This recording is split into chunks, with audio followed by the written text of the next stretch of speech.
សួស្តីអ្នកទាំងអស់គ្នាមកកាន់ Just One Episode នៅភាគទី9នេះដែរទូប្រុសរបស់យើងក៏បានដើរទៅបើកហឹបដែលថាមានសត្វខ្លានៅក្នុងនឹងអញ្ចឹងណាតែខ្លានៅក្នុងនោះគឺជាខ្លាដែលធ្វើពីគុជមិនមែនជាសត្វខ្លាមែនតែនោះទេទូប្រុសក៏បាននិយាយថាខ្លួនគឺជាមនុស្សដែលងប់ងល់ហើយលុយគឺជារបស់ដែលខ្លួនចូលចិត្តខ្លាំងបំផុតទូស្រីរបស់យើងក៏បានអឺតមើលថាពិតជាដូចអ្វីដែលទូប្រុសនិយាយឬមួយក៏អត់នៅពេលដែលឃើញថាអញ្ចឹងទូស្រីរបស់យើងក៏បានក្រោកមកហើយព្រមទាំងនិយាយថាចៃដន្យមែនខ្លួនក៏ជាមនុស្សដែលចូលចិត្តលុយដែរទូស្រីរបស់យើងក៏បានហុចกระดาษមួយឲ្យទៅកាន់ទូប្រុសនិយាយទៅទូស្រីរបស់យើងកំពុងមនុស្សឆ្លៀតមែនតើមកដល់នឹងហើយនៅតែសេកិច្ចសន្យាដែរនិយាយជាមួយគ្នាម្សិលមិញហ្នឹងឲ្យទៅកាន់ទូប្រុសមើលទៀតរបស់យើងក៏បានមើលกระดาษហ្នឹងហើយក៏និយាយថា50ពេលហ្នឹងដែរទូស្រីរបស់យើងក៏បានប្រាប់ទៅកាន់ទូប្រុសរបស់យើងវិញថាគឺនាងគ្រាន់តែខ្ចីលុយរបស់ទូប្រុសដើម្បីធ្វើជាដើមទុនចំណែកឯខាងកម្លាំងពលកម្មអីផ្សេងហ្នឹងគឺទូស្រីជាអ្នករ៉ាប់រងហើយក៏បន្តនិយាយទៀតថា50ម្នាក់ហ្នឹងគឺវាស្មើភាពចឹងណាហើយទៅទូស្រីរបស់យើងគឺព្យាយាមបញ្ចុះបញ្ចូលទូប្រុសខ្លាំងមែនតើព្រមទាំងនិយាយថាគឺជាខ្លួនដែលមកថ្ងៃហ្នឹងទៅទូប្រុសអាចយកលេសចេញពីចំណុចនេះបានអីចឹងទៅទូប្រុសរបស់យើងក៏បានឆ្លើយទៅវិញថាទោះបីជាទូស្រីអត់មកក៏ខ្លួននៅតែអាចយកលេសចេញពីចំណុចនេះដដែលហ្នឹងកុំភ្លេចថានៅថ្ងៃនេះគឺខ្លួនបានជួយជីវិតទូស្រីចេញពីការបោកបាញ់នឹងផងដែរពេលហ្នឹងដែរទូស្រីរបស់យើងក៏រៀងកាំងដែរតែជឿទៅទូប្រុសរបស់យើងតែសេណូជាមួយនឹងទូស្រីទេទូប្រុសក៏បាននិយាយថាដោយឃើញថាទូស្រីគឺជាមនុស្សឆ្លាតហើយប៉ិនប្រសប់នៅក្នុងការរកស៊ីបូកជាមួយនឹងល្បិចកិច្ចកលអីផ្សេងអញ្ចឹងណាតិចក្នុងការបញ្ចុះបញ្ចូលហ្នឹងទៅជាមនុស្សដែលអាចរកស៊ីជាមួយនឹងទូប្រុសយើងបានពេលហ្នឹងដែរដំបូងទូស្រីស្មានថាទូប្រុសយកព្រមទេទូប្រុសក៏បានទៅយកกระดาษពីដៃទូស្រីព្រមទាំង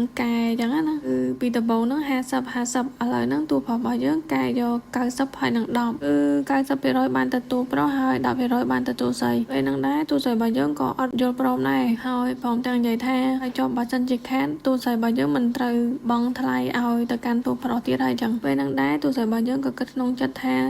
លោកចាំងពិតជាមនុស្សដែលមានល្បិចកិច្ចកលមែនរបៀបថាមិនដែលខាតអញ្ចឹងណាគិតទៅពីចំណេញព្រោះរបស់យើងក៏បានមើលទៅកាន់ទូស្រីហើយព្រមទាំងនិយាយថាកំពុងតែជេរគេក្នុងចិត្តមែនទូស្រីដល់ពេលលឺអញ្ចឹងក៏ព្យាយាមបង្កែកនិយាយទៅពីអ្នកនេះដូចមានចិត្តតែមួយអញ្ចឹងព្រោះក៏បាននិយាយបន្ថែមទៀតថាខ្លែងជាទូស្រីមែនទេដែលនិយាយថាជាឱកាសកម្រនឹងទទួលបានប្រាក់ចំណូលច្រើនហើយទូប្រុសរបស់យើងក៏បានបន្ថែមទៀតថាសម្រាប់ការ19ផើងទៀតហ្នឹងមិនបាច់ចាំឲ្យគេទេគឺគេបូករួមចូលទៅក្នុងកិច្ចការនឹងជាមួយគ្នាតែម្ដងនិយាយទៅទូប្រុសរបស់យើងគឺតែងតែជួយតែការជួយហ្នឹងមិនដែលទេ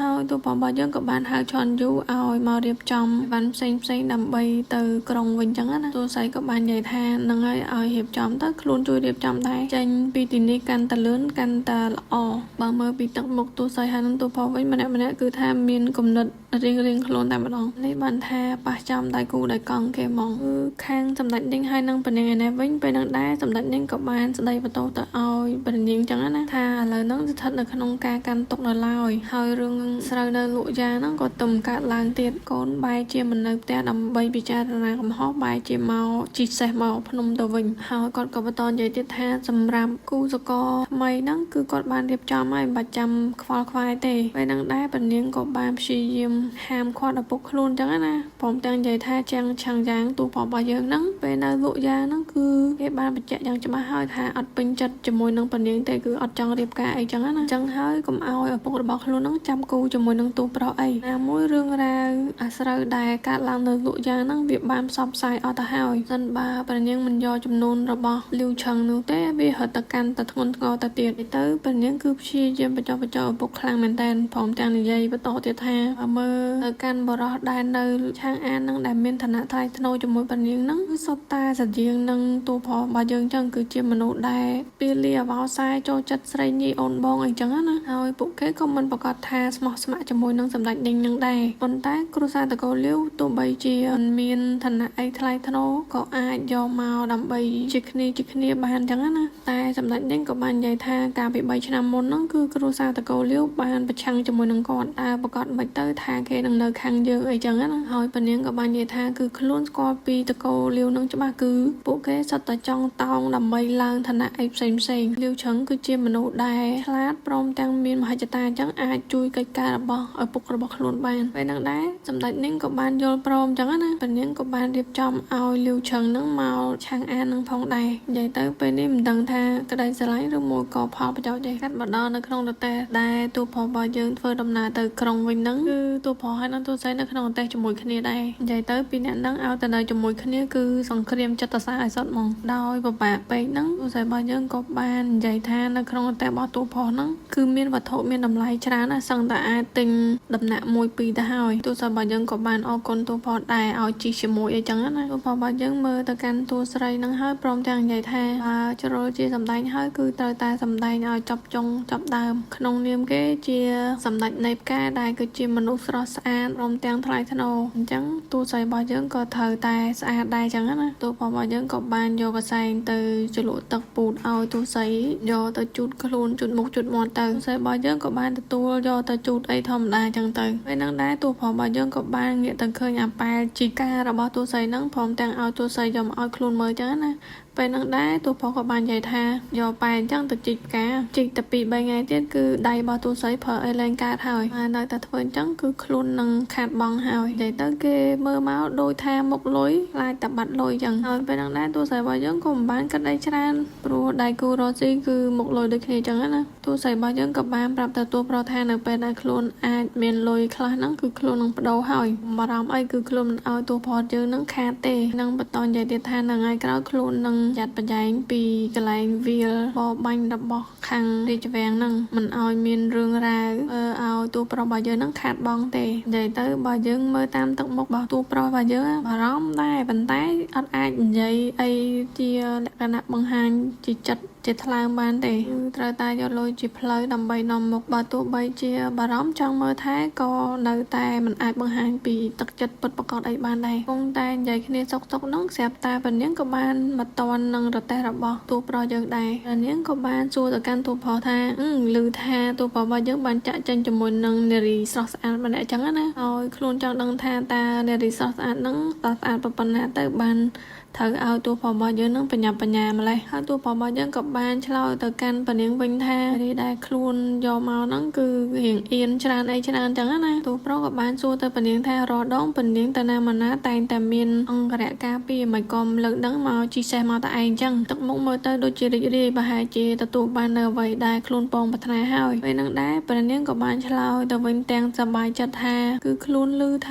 ាប្រពន្ធរបស់ជូស៊ូដែលជាទូស្រីរបស់យើងណាបានធ្លាក់ពីលើជ្រោះស្លាប់បាត់ទៅហើយឪពុករបស់ខ្លួនក៏យល់ព្រមជាមួយនឹងមង្គលការរបស់ជូស៊ូហើយនឹងខ្លួនដែរអញ្ចឹងគឺវាលែងមានឧបសគ្គអីទៀតហើយព្រះនាងព្រមទាំងនិយាយថាអរគុណទូប្រុសដែលជួយខ្លួនអញ្ចឹងណាព្រះនាងក៏ចេញដំណើរទៅប៉ុន្តែព្រះនាងចេញទៅបាត់ហ្នឹងទូប្រុសរបស់យើងទម្លាក់ទឹកមុខភ្លាមទូស្រីរបស់យើងក៏បានទៅអង្គុយកន្លែងខ្លួនវិញណាប៉ុន្តែទូប្រុសយើងក៏បានចាប់ដៃព្រមទាំងនិយាយទៅកាន់ទូស្រីថាពេលដែលឃើញព្រះនាងទូស្រីរបស់យើងដូចមើលឃើញខ្មោចអញ្ចឹងខ្លួនគិតថាខ្លួនទេដែលជាមនុស្សដែលកំពុងតែមើលឃើញខ្មោចឥឡូវហ្នឹងអញ្ចឹងគឺហើយវ៉ៃហ្វាំងបានស្លាប់ហើយមែនហើយនឹងដែរទូស្រីរបស់យើងឆ្លោយទាំងរៀងស្លន់ដែរអញ្ចឹងព្រោះអីគ្រប់យ៉ាងណាវាត្រូវបានទូប្រុសដឹងដែរទូស្រីរបស់យើងក៏បានឆ្លើយប្រាប់ទៅទូប្រុសថាគឺខ្លួនមានសំណាងគឺសំណាងដែលធ្លាក់ហើយអត់ឆ្លាប់អីចឹងណាពេលហ្នឹងដែរទូប្រុសរបស់យើងមិនមែនអត់ដឹងពីអ្វីដែលទូស្រីនឹងកំពុងតែធ្វើទេតែនៅតែស្ដាប់ធម្មតាទូប្រុសរបស់យើងក៏បាននិយាយថាធ្វើអត្តសញ្ញាណប័ណ្ណคล้ายឲ្យទូស្រីហ្នឹងវាមួយទៅហើយឥឡូវមកត្រូវលាក់ព័ត៌មានទូស្រីពីសម្ដេចនាងហើយនឹងនាងទៀតអញ្ចឹងត្រូវតែបន្ថែមកិច្ចសន្យាអញ្ចឹងទៅទូប្រុសរបស់យើងនិយាយបន្តព្រមទាំងលាដៃឲ្យទូស្រីយើងយកលិខិតនឹងចេញអញ្ចឹងណាពេលហ្នឹងដែរទូស្រីរបស់យើងលឿនដែរក៏បានយកទឹកមកកែវដាក់លើដៃទូប្រុសព្រមទាំងនិយាយថាជាមនុស្សប្រុសទៅតែគោរពពាក្យសម្ដីទូស្រីរបស់យើងក៏បាននិយាយទៅកាន់ទូប្រុសទាំងទឹកមុខរៀងសពសពូនហ្នឹងថាហើយវ៉ៃហ្វាំងគឺបានស្លាប់ហើយឥឡូវនេះគឺជាជាងស្រាវហ័រអញ្ចឹងគឺខ្លួនមិនបង្កផលវិបាកអីដល់ទូប្រុសទេទូប្រុសរបស់យើងក៏បាននិយាយទៅកាន់ទូស្រីថាគឺខ្លួនមិនចង់ឲ្យផលចំណេញដែលខ្លួនគួរតែទទួលបានចាប់ត្រឹមតែប៉ុណ្្នឹងទេហើយនិយាយទៅកាន់ទូស្រីបន្ថែមថាលាវឆឹងនឹងមកឆាងអានអញ្ចឹងជូនពរឲ្យទូស្រីសំណាងល្អទូស្រីរបស់យើងក៏បាននិយាយថាឥឡូវហ្នឹងគឺគ្រួសារតកូលលាវបានទទួលនៅអ្វីដែលពួកគាត់ចង់បានអញ្ចឹងប្រហែលជាពួកគាត់មិនខ្វល់ខ្វាយជាមួយនឹងមនុស្សធម្មតាដូចជានាងទេបើទោះបីជាពួកគាត់មកដល់ឆាងអាននៅពេលណានោះបើសិនជាពេលវេលាមកដល់គឺខ្លួននឹងទៅទប់ទល់ជាមួយពួកគេនិយាយទៅទូស្រីរបស់យើងនិយាយទាំងមានគំនុំក្នុងចិត្តដែរអញ្ចឹងណានៅពេល ដែលឃើញតួប្រុសរបស់យើងមើលមុខអញ្ចឹងទៅទូស័យរបស់យើងក៏ប្រែជានិយាយថាខ្លួននឹងមិនធ្វើឲ្យតួប្រុសរបស់យើងខាតបង់ទេរាល់គ្រប់វិនាទីមកកមសេហ្នឹងគឺជាចំណូលរបស់តួប្រុសទាំងអស់ហ្នឹងអញ្ចឹងហើយកុំឲ្យតួប្រុសរបស់យើងហ្នឹងបារម្ភអីពេលហ្នឹងដែរតួប្រុសរបស់យើងក៏អត់មាននិយាយអីដែរហើយកាត់មកដល់នៅពេលដែលទូស័យរបស់យើងមកដល់ផ្ទះវិញហ្នឹងក៏បានរៀបចំយកផ្កាហ្នឹងដាក់ក្នុងថូក្នុងអីចឹងណាដើម្បីដាំវាចឹងទៅកាត់មកដល់យប់ឡើងហ្នឹងនៅពេលដែលទូស័យកំពុងតែដេកហ្នឹងមេឃភ្លៀងទូស័យរបស់យើងក៏បានភ្ញាក់មកពេលហ្នឹងដែរអ៊ូនីងក៏បានភ្ញាក់ដែរហើយទូស័យរបស់យើងក៏បានបបួលអ៊ូនីងទៅមើលផ្កាចឹងណាផ្កាដែលគេដាំពីល្ងាចហ្នឹងវារស់ឬមកក៏អត់ពេលដែលមកមើលផ្កាហ្នឹងគឺឃើញថាផ្កាហ្នឹងរស់ទេអត់អីទេពួកគេទាំងពីរនាក់ក៏បានដាក់ឈ្មោះឲ្យផ្កាហ្នឹងផងដែរនិយាយទៅនៅពេលដែលយើងជីកផ្កាថ្មីហើយយកមកដាក់ថូថ្មីចឹងគឺត្រូវតែមើលថែចឹងណាដោយសារតែបើសិនបើយើងអត់មើលថែវាដាក់ជីដាក់អីធំត្រូវទេផ្កាហ្នឹងអាចជីកមកហើយទោះបីជាដាំនៅក្នុងថូថ្មីក៏អត់រស់ដែរហើយគេក៏កាត់មកដល់ថ្ងៃថ្មីគឺនៅពេលដែលទូស័យរបស់យើងហ្នឹងកំពុងតែចាប់ផ្ដើមលក់ផ្កានៅក្នុងផ្សារហើយទៅគេមាន marketing គេត្រឹមត្រូវមិនចេះតែលក់ទេទូស័យរបស់យើងបានក្របរទេះផ្កាហ្នឹងហើយគោះជាសញ្ញាថាឲ្យអ្នកដែលនៅក្នុងផ្សារទាំងអស់ហ្នឹងមកមើលផ្កាមូតាន់ហ្នឹងចឹងណាផ្កាមូតាន់ដែលមានសម្រស់ស្រស់ស្អាតមានតម្លៃធូរថ្លៃ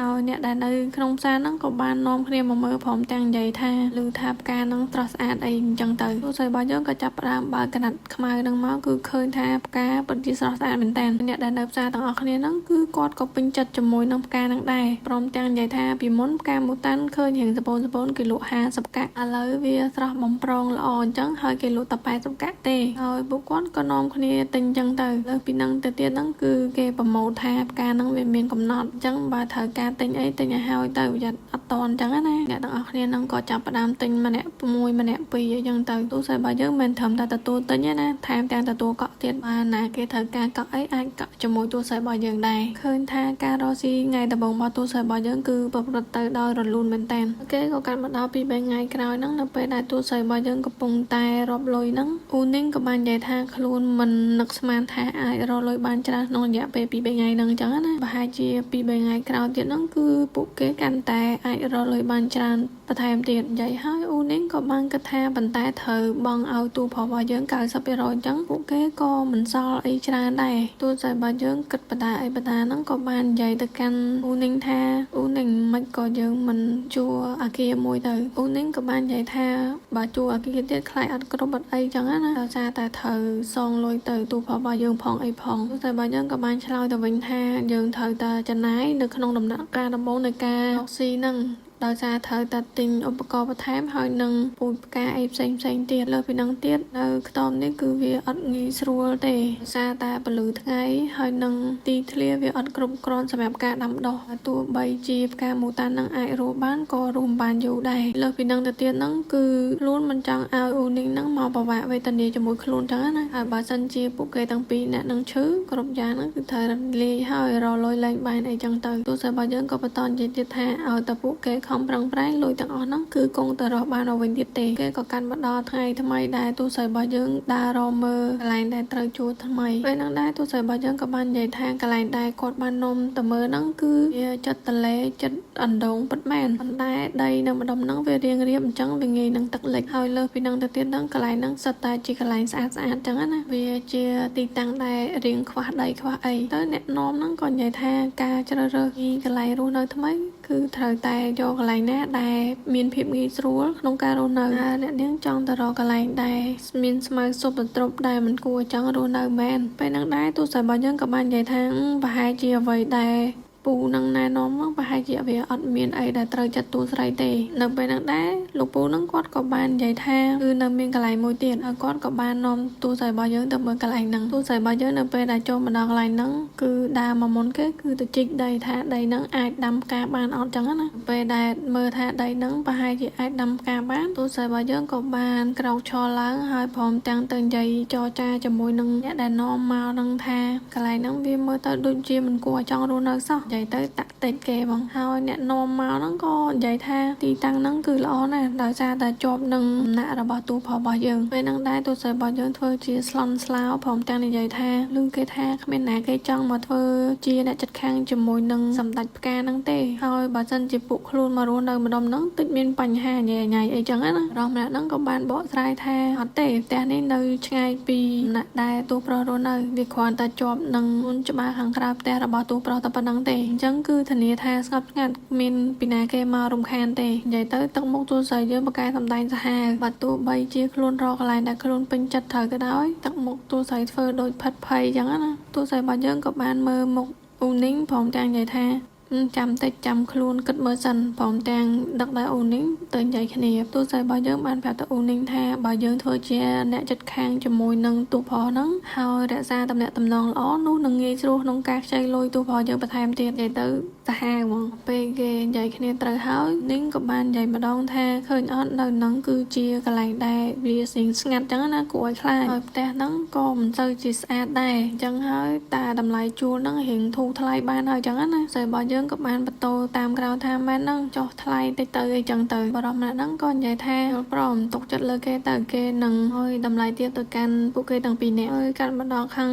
ក្រុងឆាងអាននេះវិញពេលហ្នឹងដែរគឺលាវឆឹងបានមកដល់ក្រុងឆាងអានហ្នឹងហើយពេលដែលកំពុងតែធ្វើដំណើរហ្នឹងគេក៏បានឈប់រទេះពេលដែលលាវឆឹងចុះពីរទេះហ្នឹងគឺឃើញថាជាព្រះនាងដែលមកទទួលខ្លួនព្រះនាងបានចុះពីលើរទេះហើយមកទទួលលាវឆឹងព្រមទាំងនិយាយថាលាវឆឹងហ្នឹងធ្វើដំណើរវែងឆ្ងាយហ្នឹងគឺហត់ហើយលាវឆឹងក៏បានឆ្លើយទៅវិញថាអត់អីទេហើយចូលទៅក្នុងសំណាក់សិនអីចឹងទៅនាងគឺបាននិយាយថាគឺខ្លួនរសារពាក្យសន្យាហើយថានឹងរងចាំលាវឆឹងត្រឡប់មកឆាងអានចង់ធ្វើជាមនុស្សទី1ដែលលាវឆឹងបានជួបនៅឆាងអានចឹងទៅនិយាយទៅលាវឆឹងនៅតែរៀងរសារកំលៀតពីព្រះនាងហ្នឹងនិយាយគ្នាចោះឡើងហ្នឹងពួកគេទាំងពីរនាក់ក៏បានដើរទៅកាន់សំណាក់ដែលពេលហ្នឹងដែរតំណាក់ហ្នឹងគឺមានឈ្មោះថាលាវពេលហ្នឹងដែរលាវឆឹងគឺរៀងសប្បាយចិត្តដែរចឹងណាហើយព្រះនាងក៏បាននិយាយថាបើសិនជាលាវឆឹងមកឆាងអានប្រកាសជាជីកាត់តាមនឹងដើម្បីមើលណាក់ដែលខ្លួនធ្លាប់រស់នៅអីចឹងទៅអញ្ចឹងហើយទៅព្រះនាងមករងចាំនៅទីហ្នឹងហើយលាវឆឹងក៏បានសួរទៅព្រះនាងថាប៉ុន្តែ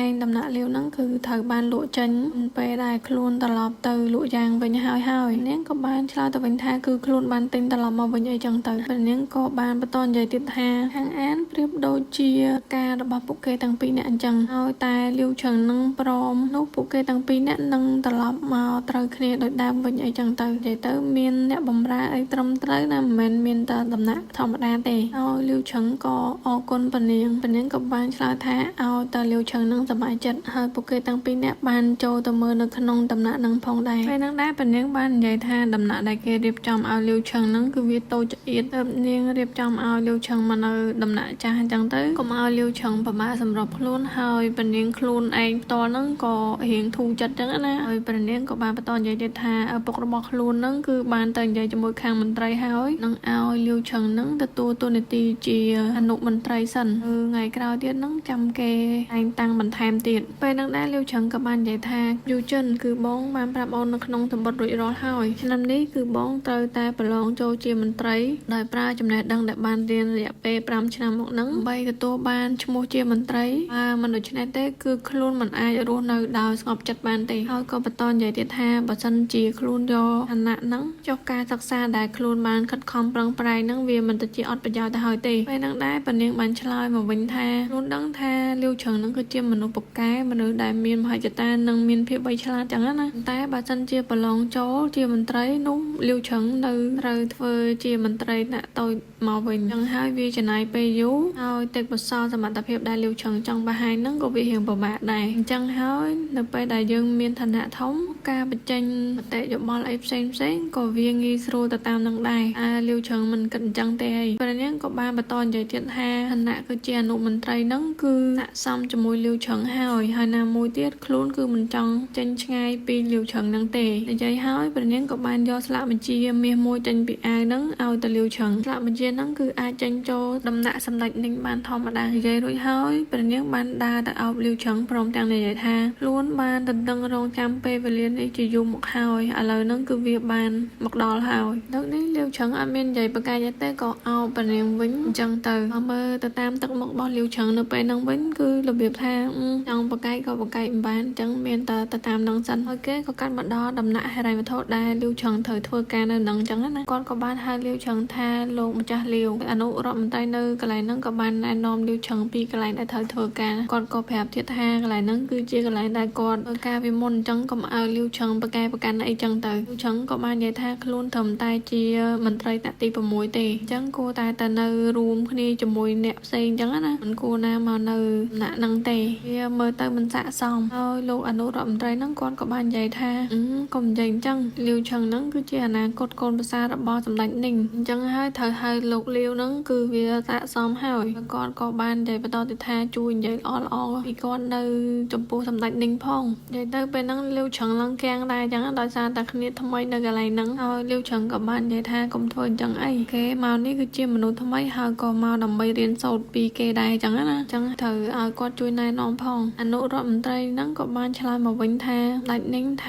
ាលាវឆឹងហ្នឹងគឺជាមនុស្សដែលមានទេពកោសល្យនិងមានភាពវៃឆ្លាតអញ្ចឹងត្រូវតែចាត់ចែងឲ្យបានសមរម្យទៅពេលហ្នឹងលាវឆឹងឡើងកាំងដែរអញ្ចឹងហើយលាវឆឹងក៏បាននិយាយទៅអនុរដ្ឋមន្ត្រីហ្នឹងវិញថាអញ្ចឹងបើមានការងារអីឲ្យគេធ្វើប្រាប់គេមកហើយទៅអនុរដ្ឋមន្ត្រីហ្នឹងគាត់ក៏បាននិយាយថានិយាយលេងសើចហើយគឺពួកគាត់មិនហ៊ានរំខានលាវឆឹងហ្នឹងទេហើយឲ្យលាវឆឹងចាត់ទុកកន្លែងហ្នឹងគឺជាកន្លែងធ្វើការផ្ទាល់ខ្លួនទៅទុកដូចជានៅផ្ទះខ្លួនឯងអញ្ចឹងណាការងារហ្នឹងចង់ធ្វើអីក៏ធ្វើទៅអត់អីទេពេលហ្នឹងដែរលាវឆឹងក៏បាននិយាយថាលោកអនុរដ្ឋមន្ត្រីខ្លួនមកហ្នឹងគឺមិនមែនពឹងលើអំណាចរបស់អ្នកណាម្នាក់ទេគឺខ្លួនចង់យកចំណេះដឹងដែលខ្លួនមានហ្នឹងយកមកធ្វើការអញ្ចឹងណាអញ្ចឹងហើយសូមឲ្យលោកជួយយករបាយការណ៍ហិរញ្ញវត្ថុរយៈពេល3ឆ្នាំមុនហ្នឹងមកឲ្យខ្លួនផងដើម្បីឲ្យខ្លួនអាចមើលសិក្សាអីចឹងទៅពេលហ្នឹងដែរអនុរដ្ឋមន្ត្រីហ្នឹងគាត់ក៏យល់ព្រមតាមហ្នឹងថាគាត់នឹងរៀបចំយកឯកសារហ្នឹងឲ្យលាវឆឹងអីចឹងទៅពេលដែលគាត់ចេញមកក្រៅហ្នឹងគាត់ក៏មានមនុស្សចំណិតរបស់គាត់ដែរយើងមើលតាមទឹកមុខទៅរបៀបថាគុំតែខ្លាចអំណាចរបស់សម្ដេចនីងឯងប្រហែលជាគេមិនឲ្យលាវឆឹងមកនៅកន្លែងហ្នឹងទេពេលដែលអនុរដ្ឋមន្ត្រីហ្នឹងចេញទៅអស់លាវឆឹងក៏បាននិយាយថាតើមានន័យអីដែលធ្វើការបែបហ្នឹងឥឡូវហ្នឹងខ្លួនដូចជាសត្វជាប់នៅក្នុងផ្ទះអញ្ចឹងពេលហ្នឹងដែរអ្នកចំណិតរបស់លាវឆឹងដែលឈ្មោះជាវសឺហ្នឹងបានដើរទៅបិទទ្វារកុំឲ្យគេលឺអញ្ចឹងណាព្រមទាំងនិយាយថាអ្នកផ្សេងទៀតហ្នឹងសុទ្ធតែចំណែននឹងលាវឆឹងហ្នឹងទេអញ្ចឹងកុំឲ្យលាវឆឹងយករឿងហ្នឹងទុកក្នុងចិត្តអីលាវឆឹងក៏បានបន្តនិយាយទៀតថាខ្លួនបានទទួលតំណែងហ្នឹងគឺដោយភាពមិនត្រឹមត្រូវប៉ុន្តែទោះបីជាយ៉ាងណាក៏ដោយបើសិនបើខ្លួនអាចទទួលបានលទ្ធផលការងារល្អនោះអារឿងប្រចាំអារាមឬពាក្យមិនល្អអីផ្សេងហ្នឹងវានឹងបាត់ទៅដោយខ្លួនឯងហើយព្រមទាំងនិយាយទាំងជឿជាក់ថានៅថ្ងៃអនាគតគឺខ្លួននឹងប្រើប្រាស់ចំណេះដឹងដែលខ្លួនមានដើម្បីទទួលបានភាពជោគជ័យទាំងនោះគេក៏កាត់មកដល់ខាងមន្ត្រីផ្សេងដែលនៅក្នុងដំណាក់ហិរញ្ញវត្ថុហ្នឹងគឺគាត់កំពុងតែបបួលគ្នាទៅណាក់ហនអ៊ីនដើម្បីផឹកស៊ីជួបជុំពេលល្ងាចចឹងណាពេលហ្នឹងដែរក៏មានមន្ត្រីម្នាក់ថាយើងអត់ហៅលាវឆឹងទៅដែរទេអីហើយក៏មានម្នាក់ផ្សេងទៀតថាឥឡូវហ្នឹងលាវឆឹងគឺនៅដំណាក់នប់រដ្ឋមន្ត្រីទៅហើយអញ្ចឹងយើងមិនបាច់ចាំទៅលឹកត្រលាវឆឹងទៀតទេហើយក៏បាននិយាយទៀតថានៅម៉ោងការងារហ្នឹងគាត់បានសម្ដែងហត់នឿយហើយអញ្ចឹងខ្ជិលទៅសម្ដែងក្រៅម៉ោងការងារចំណែកឯលាវឆឹងឯនេះវិញគឺថាមើលឯកសារដាច់យប់ចំណែកឯខាងទូស័យនេះវិញទូស័យរបស់យើងក៏បានចាប់ផ្ដើមរៀបចំផ្ទះដែរទៅមជួលថ្មីហ្នឹងនៅពេលដែលរៀបចំចុះឡើងហ្នឹងទូស័យក៏បានទៅបើកទ្វារខាងក្រោយហ្នឹងស្រាប់តែចេញមុនផ្ការបស់ទូប្រុសរបស់យើងហើយគេក៏កាត់មកដល់នៅពេលដែលឈន់យូបានបង្ហាញលិខិតថាផ្ទះដែលទូស័យកំពុងតែជួលហ្នឹងក៏ជាផ្នែកមួយនៃច្បារខាងក្រៅផ្ទះរបស់ទូប្រុសដែរគឺមានន័យថាមិនមែននៅជាប់ទេគឺជាផ្នែកមួយនៃសួនច្បារហ្នឹងដែរប្រុសរបស់យើងក៏បាននិយាយទៅកាន់ទូស័យថារស់ស៊ីអត់ទាន់បានឲ្យលុយគេមកកាក់ម៉ាស៊ីនផងឥឡូវចង់ដូរកន្លែងអត់ប្រាប់គេទៀតទូស័យរបស់យើងក៏បានបកស្រាយថាមិនមែនអញ្ចឹងទេគឺខ្លួនបដូរដើម្បីងាយស្រួលក្នុងការដាំដុះអីចឹងណាទូស័យរបស់យើងគឺខំបកស្រាយអញ្ចឹងណាខ្លាចថាទូប្រុសរបស់យើងថាខ្លួនបោកប្រាស់អីចឹងទៅហើយក៏និយាយបន្ថែមទៀតថាគ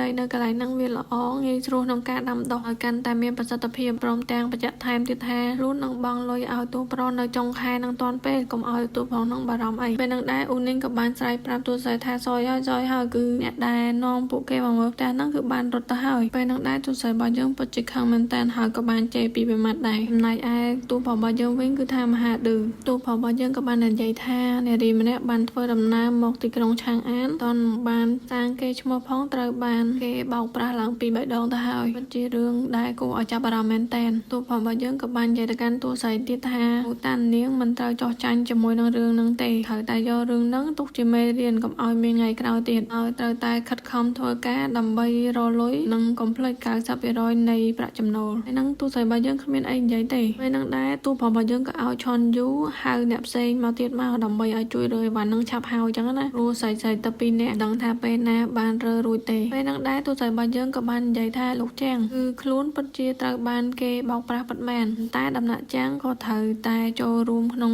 ការទទួលខុសត្រូវដែរដោយសារតែអ្នកនាំមកហ្នឹងគឺគេដូចច្បាស់ជាមួយនឹងកន្លែងហ្នឹងមែនតើលើពីនេះថែមទៀតហ្នឹងគឺកន្លែងហ្នឹងអត់មានអ្នកយាមឯណាគេមកដល់ហ្នឹងទេពេលហ្នឹងដែរតួប្រុសក៏រៀងឆ្ងល់ដែរឆនយូក៏បានខ្សឹបទៅប្រាប់តួប្រុសថាលោកម្ចាស់ភ្លេចហើយកាលពី2ឆ្នាំមុនហ្នឹងគឺលោកម្ចាស់បានយកដីមកកន្លែងហ្នឹងទុកធ្វើជាកន្លែងប្រកបស្រាអញ្ចឹងណាតែប្រហែលជា2ខែក្រោយមកគឺតួប្រុសរបស់យើងបានដូរចិត្តទៅចិញ្ចឹមកដានវិញហើយក៏ភ្លេចរឿងនៅកន្លែងហ្នឹងហើយឆនយូក៏បន្តនិយាយទៀតថាប្រហែលជាអ្នកបម្រើផ្សេងទៀតហ្នឹងក៏ខ្ជិលក៏បានមកមើលកន្លែងហ្នឹងធ្វើឲ្យកន្លែងហ្នឹងវាទុកចោលយូរអីចឹងទៅអញ្ចឹងហើយទើបមានការយកច្រឡំថាដីហ្នឹងគឺជាកន្លែងទុកចោលអញ្ចឹងណាទោះស្រីរបស់យើងនៅផ្ទៀងស្ដាប់អញ្ចឹងណាថាឆនយូនិយាយអីខ្លះបន្ទាប់ពីឆនយូនិយាយអស់ហើយហ្នឹងទោះស្រីរបស់យើងក៏បាននិយាយថាឃើញអត់គឺមិនមែនជាកំហុសរបស់នាងទាំងស្រុងទេពេលហ្នឹងដែរតួប្រុសរបស់យើងក៏បានឆ្លើយមកវិញថាមិនថាជាកំហុសរបស់អ្នកណាទេគឺឥឡូវហ្នឹងតួស្រីរបស់យើងកំពុងតែកាន់កាប់ដីរបស់ខ្លួនហើយតួស្រីរបស់យើងក៏និយាយទៅវិញណាគេក៏ហ៊ានកាន់កាប់ដីរបស់តួប្រុសរបស់យើងអញ្ចឹងណាហើយតួស្រីក៏បានបន្តនិយាយទៀតថាលោកចាងលោកមើលទៅសួនច្បារនេះគឺត្រូវបានគេទុកចោលតាំងពីដំបូងមកហើយអញ្ចឹងហើយវាអត់មានប្រយោជន៍អីសម្រាប់លោកទ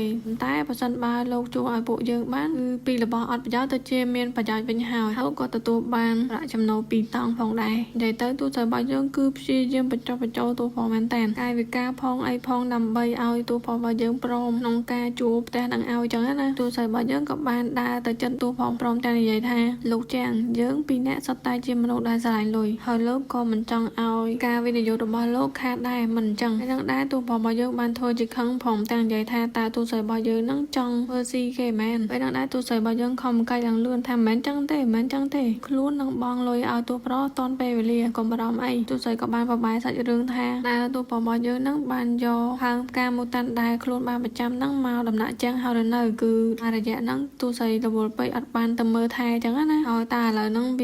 ហើយនៅពេលហ្នឹងដែរអ៊ូនីងក៏បានមកថែមថាហ្នឹងហើយអីចឹងណាឲ្យតួស្រីរបស់យើងទៅមើលផ្កាហ្នឹងអីចឹងទៅអ៊ូនីងព្រមទាំងនិយាយថាអ្នកចិត្តខាងគ្នាអញ្ចឹងទៅនៅពេលដែលផ្កាហ្នឹងមានបញ្ហាអីគឺតួស្រីរបស់យើងអាចទៅមើលថែតនពេលវេលាវាគឺជារឿងល្អមិនអញ្ចឹងហើយក៏ព្យាយាមនិយាយល្អកុំឲ្យតួប្រុសដេញចាញ់អញ្ចឹងណាស្រីរបស់យើងក៏បានបន្តនិយាយទៀតថាបើសិនជាដេញពួកគេចាញ់ទៅពួកគេទាំងពីរនាក់គឺសុទ្ធតែខាតបង់ដូចគ្នាប៉ុន្តែបើសិនជាតួស្រីយកយើងនៅតួប្រុសរបស់យើងក៏ចំណេញដែរអញ្ចឹងយុទ្ធសាស្ត្រឈ្នះតួស្រីរបស់យើងក៏បាននិយាយទៀតថាទី1គឺតួប្រុសរបស់យើងអាចមកមើលការងារនឹងដែរផ្ទាល់អញ្ចឹងអាចទុកចិត្តពីការរកស៊ីរបស់តួស្រីរបស់យើងអីចឹងទៅហើយទី2គឺតួស្រីនឹងដាំផ្កានឹងមើលថែសួនច្បារនៅខាងក្រោយហ្នឹងឲ្យមានជីវិតជីវៈឡើងវិញកុំឲ្យដូចគេបោះបង់ចោលតួស្រីក៏បានបន្តនិយាយទៀតថាលោកចាងលោកគឺជាមនុស្សដែលឆ្លាតអញ្ចឹងគិតថាលោកប្រកាសជាមិនបដិសេធជាមួយនឹងសំណើមួយនេះទេពេលហ្នឹងដែរឆនយូក៏បានមើលទៅកាន់តួប្រុសរបៀបថាចាំមើលថាតួប្រុសរបស់យើងសម្រេចចិត្តបែបណាតួប្រុសរបស់យើងបានក្រោកឡើងព្រមទាំងនិយាយថាបើសិនបើនាងនិយាយថាវាជាការឈ្នះទាំងសងខាងហើយខ្លួនឯណាក៏ទទួលបានប្រាក់ចំណូល2តង់អញ្ចឹងមើលទៅ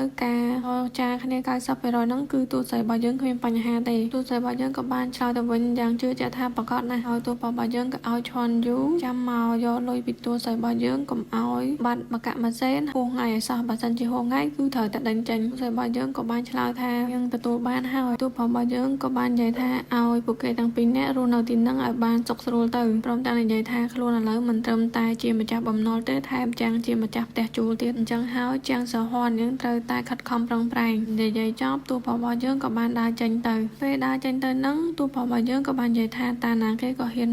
នយកដីរបស់ខ្លួនទៅបោកប្រាស់អ្នកដទៃអញ្ចឹងហើយឲ្យឆនយូរាយការណ៍រឿងហ្នឹងទៅចៅក្រមរិនតាមចាប់ឈុនឆោបោកព្រមទាំងយកលុយទាំងអស់ហ្នឹងមកវិញឲ្យបានក្នុងរយៈពេល3ថ្ងៃហើយទៅតែដាក់ទោសពួកវាឲ្យបានត្រឹមត្រូវពេលដែលតួប្រុសរបស់យើងបានដើរចេញទៅតួស្រីហើយនឹងអ៊ូនីងគឺពិតជារឿងធូរទ្រូងមែនតើពេលហ្នឹងដែរអ៊ូនីងក៏ចាប់ផ្ដើមចម្រាស់ស្មៅចម្រាស់អីចឹងណាស្រីរបស់យើងក៏បានដើរមកព្រមទាំងនិយាយថាខ្លួនគឺប្រុងនឹងជួលគេឲ្យមកបាយហុចស្មៅបោចអីហ្នឹងប៉ុន្តែការចំណាយបានត្រូវចំណាយទៅលើការចំផ្ទះឡើងវិញអស់ទៅហើយអញ្ចឹង ស្រីរបស់យើងក៏សម្រេចចិត្តថាធ្វើដែរតែហ្មងទៅពេលហ្នឹងដែរអូននាងក៏បានថាមិនបាច់ចាំធ្វើទេឲ្យទៅមើលថែផ្កាចឹងណាសម្រាប់ការសម្អាតស្មៅអីផ្សេងហ្នឹងទុកឲ្យគេជាអ្នកធ្វើក៏បានដែរពេលហ្នឹងដែរទូស្រីរបស់យើងក៏និយាយទៅវិញថាខ្លួនឥឡូវហ្នឹងកំពុងតែមានធម៌ពលឥតដែលមិនកំណត់អញ្ចឹងហើយគឺខ្លួនអាចធ្វើបានពេលជំនះបានបន្តិចហ្នឹងទូស្រីរបស់យើងក៏ឃើញថាមានរុក្ខជាតិដែលអាចធ្វើជាថ្នាំបានហើយបានហៅគេឲ្យមកបេះរបស់ហ្នឹងទៅមកទៀតគឺឃើញថាម្នាក់បាន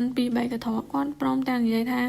បានច្រើនហើយតម្លៃថោកទៀតពេលហ្នឹងដែរឃើញថាសួនច្បាររបស់ទូស្រីរបស់យើងក៏ស្អាតដែរកាត់មកដល់យប់ឡើងនៅពេលដែលទូស្រីកំពុងតែរៀបចំគិតលុយគិតអីហ្នឹងស្រីរបស់យើងឃើញអូននាងអេអកសួរអូននាងថាមានរឿងអីចង់សួរមកអូននាងក៏បានសួរទៅទូស្រីថាប្រហែលជាវាមិនគួរឲ្យសួរអញ្ចឹងណាតែទូស្រីរបស់យើងក៏ថាឲ្យសួរមកមិនអីទេអូននាងក៏បាននិយាយថាបើសិនបើរុក្ខជាតិហ្នឹងអាចជាថ្នាំហេតុអីក៏យើងមិនប្រមូលហើយយកទៅលក់ទៅវាមិនបានថ្លៃជាងហេតុអីបានឲ្យគេមកប្រមូលហើយលក់ក្នុងតម្លៃថោកបែបហ្នឹងទូស្រីរបស់យើងក៏បានឆ្លើយទៅវិញថាបើទោះបីជារុក្ខជាតិហ្នឹងអាចធ្វើជាថ្នាំបានក៏ពិតមែនប៉ុន្តែវាមិនមានតម្លៃដូចផ្កាមូតាន់ទេវាមើលទៅដូចយើងហ្នឹងកំពុងតែខាតបង់អញ្ចឹងតែការពិតទៅគឺយើងកំពុងតែចំណេញពេលវេលាចំពោះការសម្អាតទីធ្លាសួនច្បារហ្នឹងទៅវិញទេទូស្រីក៏បានបន្តនិយាយទៀតថាតាំងពីខ្លួនចេះរកស៊ីជាមួយឪពុកមកហ្នឹងពេលរៀនទី1ដែលខ្លួនបានរៀនហ្នឹងគឺពេលខ្លះពេលវេលាគឺមានតម្លៃជាងលុយទូស្រីរបស់យើងក៏បានសួរទៅអូននាងថាបើសិនបើឆ្ងល់ហេតុអីក៏មិនសួរនាងតាំងពីដំបូងអញ្ចឹងណាពេលហ្នឹងដែរអូននាងក៏បានឆ្លើយមកវិញថាគឺនាងអត់ហ៊ានសួរទេដោយសារតែខ្លាចថាបំផ្លាញគម្រោងការរបស់ទូស្រីអីផ្សេងព្រោះនាងអត់មានចំណេះដឹងពាក់ព័ន្ធនឹងការរកស៊ីហ្នឹងទេឃើញអត់សំបីតែសំណួរដែលខ្លួនសួរហ្នឹងគឺជាមនុស្សដែលអត់បានគិតវែងឆ្ងាយអីចឹងណាស្រីរបស់យើងបានចាប់ដៃអូននាងព្រមទាំងនិយាយថាកុំចឹងអីថ្ងៃក្រោយបើសិនជាមានអីឆ្ងល់គឺសួរនាងមកព្រោះយើងគឺជាដៃគូរកស៊ីជាមួយគ្នាអូននាងក៏បាននិយាយថាមូតាន់នាងគឺមានទេពកោសល្យនិងជំនាញក្នុងការរកស៊ីហើយថែមទាំងថាចង់យកសួនផ្កាហ្វាំងហ្នឹងមកវិញទៀតយើងប្រហែលជាធ្លាប់ជាកូនអ្នកដែលមានសម្បត្តិស្ដុកស្ដំហើយពេលហ្នឹងដែរទូស្រីរបស់យើងក៏បានឆ្លើយទៅវិញថាសឹងអីប្រសិនបើយើងទៅដល់ចំណុចមួយដែលលុយមិនមែនជាវត្ថុសំខាន់តើនាងចង់ធ្វើអីពូនាងក៏បានគិតបន្តិចហើយនិយាយថាមុនរៀបការគឺនាងនៅជាមួយគ្រួសារហើយនឹងបងប្អូនក្រោយរៀបការគឺខ្លួនមានតែប្តីទេក៏មិនដែលគិតថាចង់ធ្វើអីឬក៏អាចនឹងត្រូវធ្វើអីដែរទូស្រីរបស់យើងក៏បានឲ្យយោបល់ថាពូនាងនឹងអាចចាប់ផ្ដើមដោយការរៀនអានរៀនសរសេរអីចឹងទៅប៉ុន្តែអូននាងក៏បានឆ្លើយមកវិញថាខ្លួនដូចជារៀងចាស់ក្នុងការរៀនឡើងវិញអីបែបហ្នឹងទូស្រីរបស់យើងក៏បាននិយាយទៅវិញថាឥឡូវហ្នឹងអ្នករៀបចំបញ្ជីអីគឺមានតែទូស្រីម្នាក់ទេអញ្ចឹងបើសិនបើខុសអីអញ្ចឹងក៏គ្មានណាគេដឹងអញ្ចឹងណាហើយហេងសយហ្នឹងអាចត្រូវគេបោកប្រាស់ទៀតស្រីរបស់យើងក៏បានឲ្យអូននាងថាជួយនាងផងអីចឹងទៅដើម្បីឲ្យអូននាងរៀនទៅឲ្យបានចេះទាំងអស់គ្នាជួយមើលកិច្ចការកុំឲ្យគេបោកបានទៀតទូស្រីរបស់យើងក៏បានថាអញ្ចឹងរៀនឥឡូវហ្មងទៅចឹងគ្រាន់តែចាប់ផ្ដើមចង់រៀនបន្តហ្នឹងគឺថាតែអ្នកចិត្តខាងរបស់យើងគឺលឺសលេងមានកម្មវិធីអីផ្សេងទូស្រីរបស់យើងក៏បាននិយាយថាតួប្រុសរបស់យើងនឹងមានកម្មវិធីផឹកស៊ីរងថ្ងៃហ្នឹងអត់បារម្ភពីសុខភាពខ្លះទេអីហើយផ្ការបស់ខ្លួនហ្នឹងមិនដឹងថានៅណាទេសង្ឃឹមថានឹងទុកដាក់នៅកន្លែងដែលត្រឹមត្រូវខៃឡូជប់លៀងផឹកស៊ីទៅដួលជន់ផ្ការបស់ខ្លួនកាត់មកដល់ថ្ងៃស្អែកហ្នឹងគឺទូស្រីរបស់យើងបានមកកាន់ដំណាក់របស់តួប្រុសពេលដើរចូលមកដល់ភ្លាមហ្នឹងគឺថាមានមនុស្សអ៊ូអដើរចូលបានបន្តិចហ្នឹងគឺឈុនយូក៏បានមកទទួលទូស្រីផងដែរទូស្រីរបស់យើងក៏បាននិយាយថាអ្នករស់ស៊ីគេមានប្រពៃណីរបៀបថាលក់អីវ៉ាន់លៀងឃ្លាំងអីចឹងទៅហើយចុះហើយនៅដំណាក់ជាងនេះគេមានកម្មវិធីអីដែរឈុនយូក៏បានប្រាប់ទៅទូស្រីថាលោកជាងគឺមានប្រពៃណីមួយនៅពេលដែលបើកឃ្លាំងថ្មីគឺត្រូវតែមានរបស់ចូលអញ្ចឹងហើយបានមន្ត្រីអីផ្សេង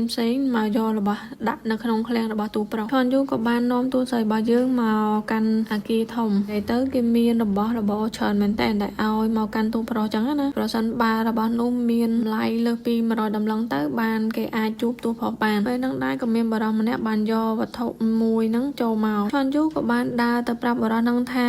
វត្ថុហ្នឹងគឺអត់យកទេពូហ្នឹងក៏បានឆ្លើយទៅឈុនយូវិញថាហីខែងថាឲ្យតែរបស់ណាដែលមានតម្លៃលើសពី100ដំឡឹងគឺអាចចូលជួបទូប្រុសបានចឹងហីហើយរបស់ដែលគាត់យកមកនេះហ្នឹងគឺវាលើសពីតម្លៃហ្នឹងហើយឈុនយូក៏បានឆ្លើយទៅពូហ្នឹងវិញថាប៉ុន្តែពូហ្នឹងគឺគាត់ខ្វះភាពស្មោះត្រង់ពូហ្នឹងគាត់នៅតែថាបើអត់ឲ្យគាត់ចូលទេគាត់នឹងអង្គុយចាំនៅនឹងដល់ឃើញប្រមាថពេកឈុនយូក៏បានឲ្យពូហ្នឹងចូលទៅជួបឈុនយូក៏បានជូនពូហ្នឹងមកកាន់កន្លែងមួយគឺថាមានអាដើមឈើនឹងដូចគ្នាប៉ុន្តែធំជាងរបស់ពូហ្នឹងយកមកទៀត នឹងពូនឹងគ្រាន់តែឃើញឡើងដួលហើយទៅឈុនយូក៏បានណែនាំថាឲ្យគាត់មកខែក្រោយម្ដងទៀតអីចឹងទៅតមកទៀតឈុនយូក៏បានហៅទូស្រីយើងឲ្យដើរទៅបន្តទៀតទូស្រីរបស់យើងក៏បាននិយាយថានៅក្នុងដំណាក់ចាស់ហ្នឹងពីមួយដំណាក់ទៅមួយដំណាក់ដូចឡើងឋានសួគ៌អញ្ចឹងចំណែកឯនៅខាងទូប្រុសនេះវិញគឺមានពូម្នាក់កំពុងតែនិយាយពីរូបគំនូរដែលគាត់គូចេញពីក្នុងសុបិនគាត់ថាគាត់បានជួបបិសាចហើយទៅទូប្រុសរបស់យើងមកជួយកម្ចាត់បិសាចអីហ្នឹងទៅ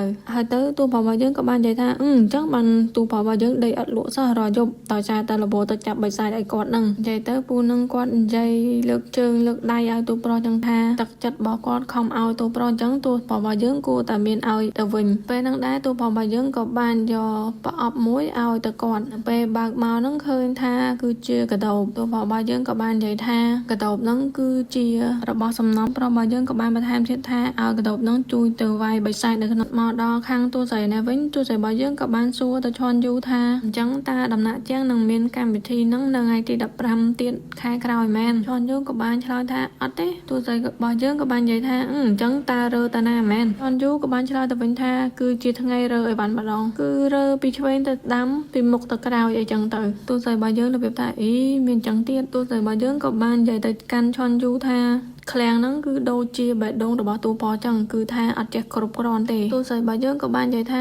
គួរតែអាចយកវិធីសាស្ត្រហ្នឹងប្រើជាមួយមុខរបររបស់ខ្លួនគឺអាចនឹងទទួលបានដាក់ចំណូលបន្ថែមទៀតបដានិយាយបដាហ្នឹងទូស្រីហើយនឹងឈុនយូក៏បានដើរចិត្តមកដល់កន្លែងទូប៉ផងដែរក៏ចំពេលដែលពូនោះគាត់ត្រឡប់ទៅវិញពេលហ្នឹងដែរក៏មានអ្នកបម្រើរបស់គាត់ម្នាក់និយាយថាយើងខំឲ្យរបស់មានតម្លៃជាច្រើនបែរជាបានមកវិញជាកដោបអីប៉ុណ្ណឹងពូម្នាក់ហ្នឹងគាត់ក៏បាននិយាយប្រាប់ទៅគ្នាគាត់វិញថាហើយមិនយល់ទេកដោបដែលលោកចាំងឲ្យយើងហ្នឹងគឺជារបស់សំណល់របស់ព្រះអង្គម្ចាស់អញ្ចឹងមានន័យថាតើតាអ្នកនៅចិត្តនិតជាគ្នាឯងបានគេឲ្យរបស់សំណល់ចិត្តមកអញ្ចឹងណាអញ្ចឹងមានន័យថាតិចទៀតទៅយើងក៏នៅក្នុងរង្វង់នៃពួកគេដែរទោះស្រីរបស់យើងក៏បានសួរខ្សឹបទៅឈុនយូថាអញ្ចឹងនិយាយពីព្រះអង្គម្ចាស់អញ្ចឹងអត់ខ្លាចត្រូវបានស្ដីបន្ទោសអីទេអីឈុនយូក៏បានប្រាប់ទៅទូស្រីថាម្ចាស់ហើយនឹងព្រះអង្គម្ចាស់គឺជាមិត្តជាមួយនឹងគ្នាតាំងពីក្មេងមកម្លេះអញ្ចឹងហើយរឿងផ្សេងហ្នឹងគឺតែងតែនិយាយជាមួយគ្នាមករហូតទេដែលនិយាយគ្នាសុកហ្នឹងក៏ទូប្រុសបានមកដល់ទូប្រុសរបស់យើងក៏បាននិយាយថា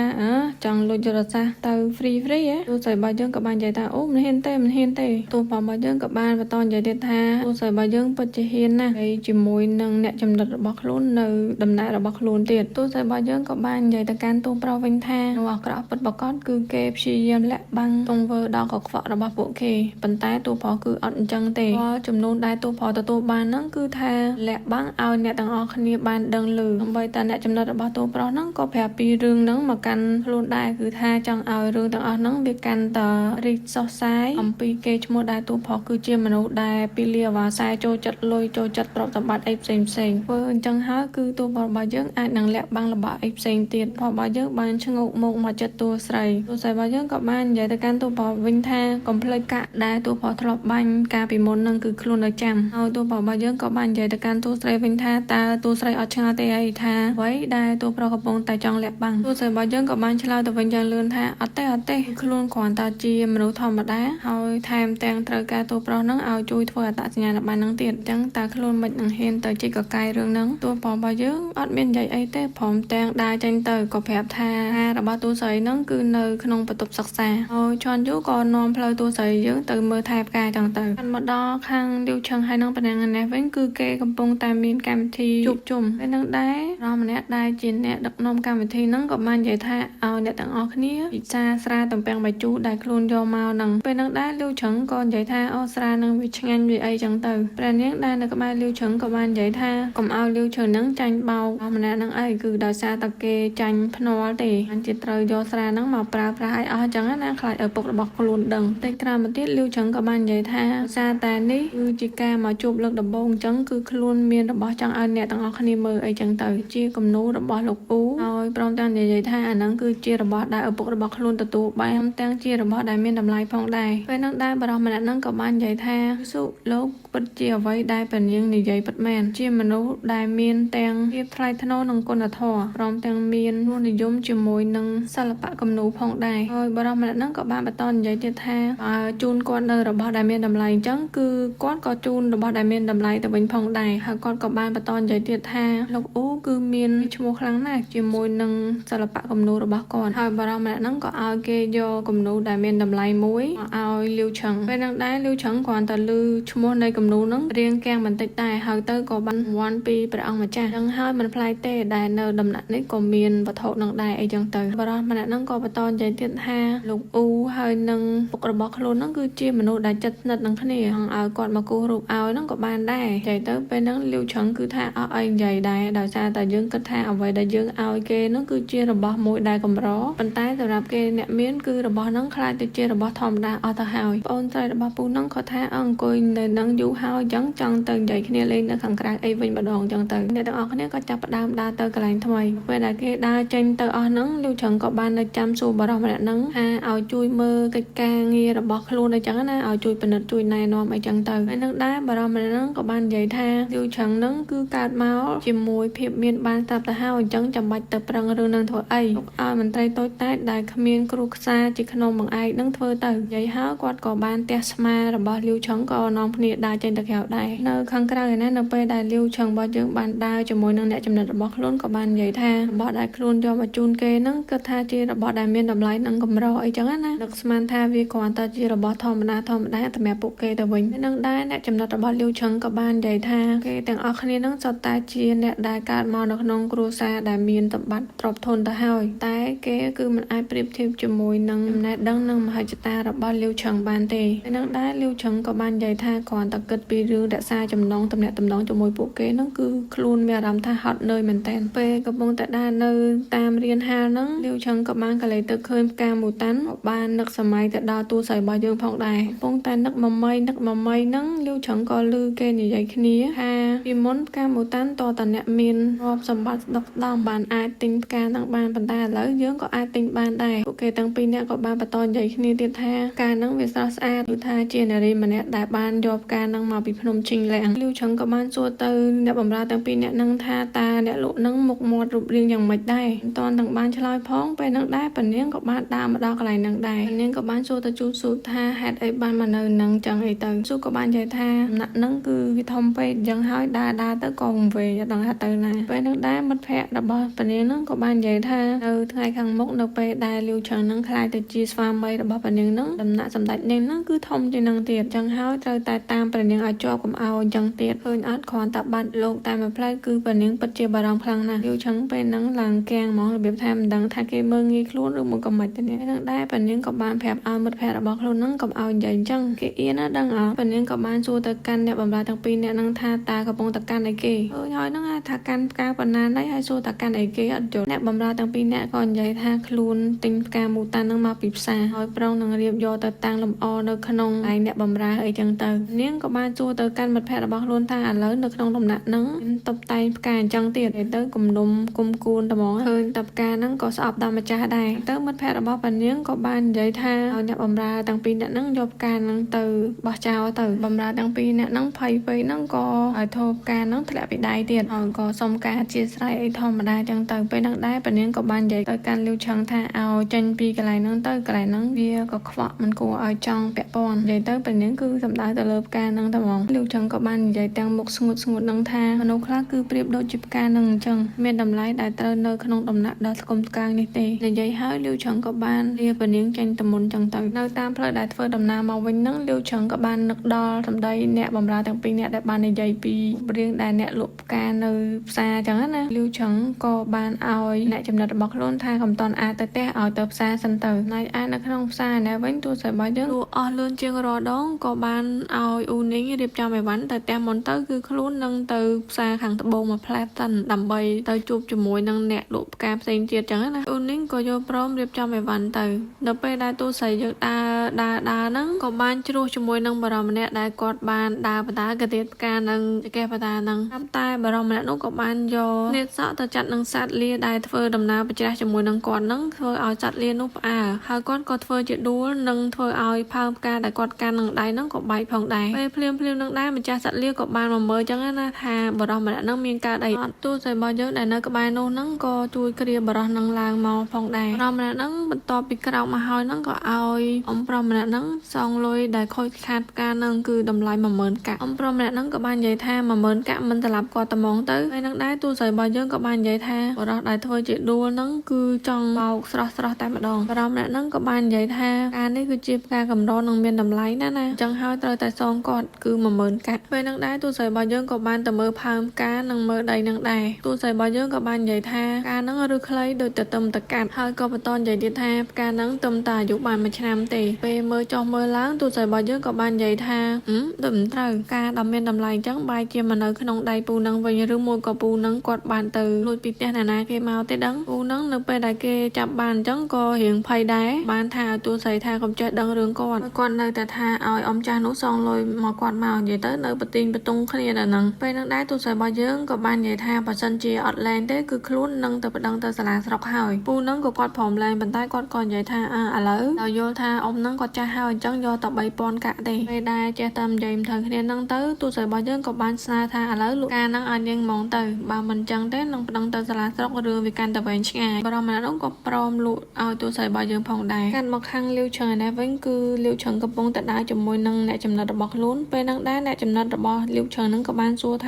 ាតើលាវឆឹងគិតថាអ្នកលក់ផ្កាម្នាក់ហ្នឹងគឺជាទូស្រីមែនលាវឆឹងក៏បានឆ្លើយមកវិញថាខ្លួនមិនគិតថាទូស្រីហ្នឹងគឺបាត់ពីលើពិភពលោកដោយងាយៗអញ្ចឹងទេពេលដែរនិយាយគ្នាចុះឡើងហ្នឹងស្រាប់តែលាវឆឹងក៏បានដើរមកដល់កន្លែងដែលទូស្រីរបស់យើងកំពុងតែឆ្លោះគ្នាមុនហ្នឹងចំណែកឯខាងទូស្រីឯនេះវិញដល់ពេលដែលលើផ្កាហើយនឹងហើយគ្រាន់តែងាកឃើញលាវឆឹងភ្លាមទូស្រីរបស់យើងរត់ប្រូចតែម្ដងលាវឆឹងក៏បានរត់ទៅតាមទូស្រីហើយសួរទូស្រីថាហេតុអីបានឃើញគេហើយរត់អញ្ចឹងនោះហ្នឹងគឺថាមិនគួរសួរតែម្ដងលាវឆឹងក៏បានសួរបន្ថែមទៅទូស្រីថាហេតុអីបានធ្វើពុតជាស្លាប់ទូស្រីរបស់យើងក៏បានឆ្លើយទៅវិញថាក្រែងហ្នឹងគឺជាអ្វីដែលគ្រួសារតកូលលាវនឹងតែងតែចង់បានហើយធ្វើអញ្ចឹងគឺវាសមនឹងបំណងរបស់គ្រួសារតកូលលាវហើយទូស្រីក៏បន្តនិយាយទៀតថាឥឡូវហ្នឹងគ្រួសារតកូលលាវគឺបានបណ្ណាការរបស់ទូស្រីទាំងអស់លាវឆឹងឥឡូវក៏បានជាស្នេហាជាមួយនឹងព្រះនាងហើយខ្លួនឯនេះក៏បានចាប់ផ្ដើមជីវិតជាមួយនឹងអត្តសញ្ញាណថ្មីដែរអញ្ចឹងហើយឲ្យលាវឆឹងហ្នឹងដោះលែងខ្លួនទៅពេលហ្នឹងដែរលាវឆឹងក៏បាននិយាយថាចាប់ផ្ដើមជីវិតថ្មីតើនេះមែនទេគឺជាការចាប់ផ្ដើមជីវិតថ្មីរបស់នាងនិយាយថាឃើញទូស្រីយើងលក់ផ្កាលក់អីអញ្ចឹងណាហើយលាវឆឹងក៏បន្តនិយាយថា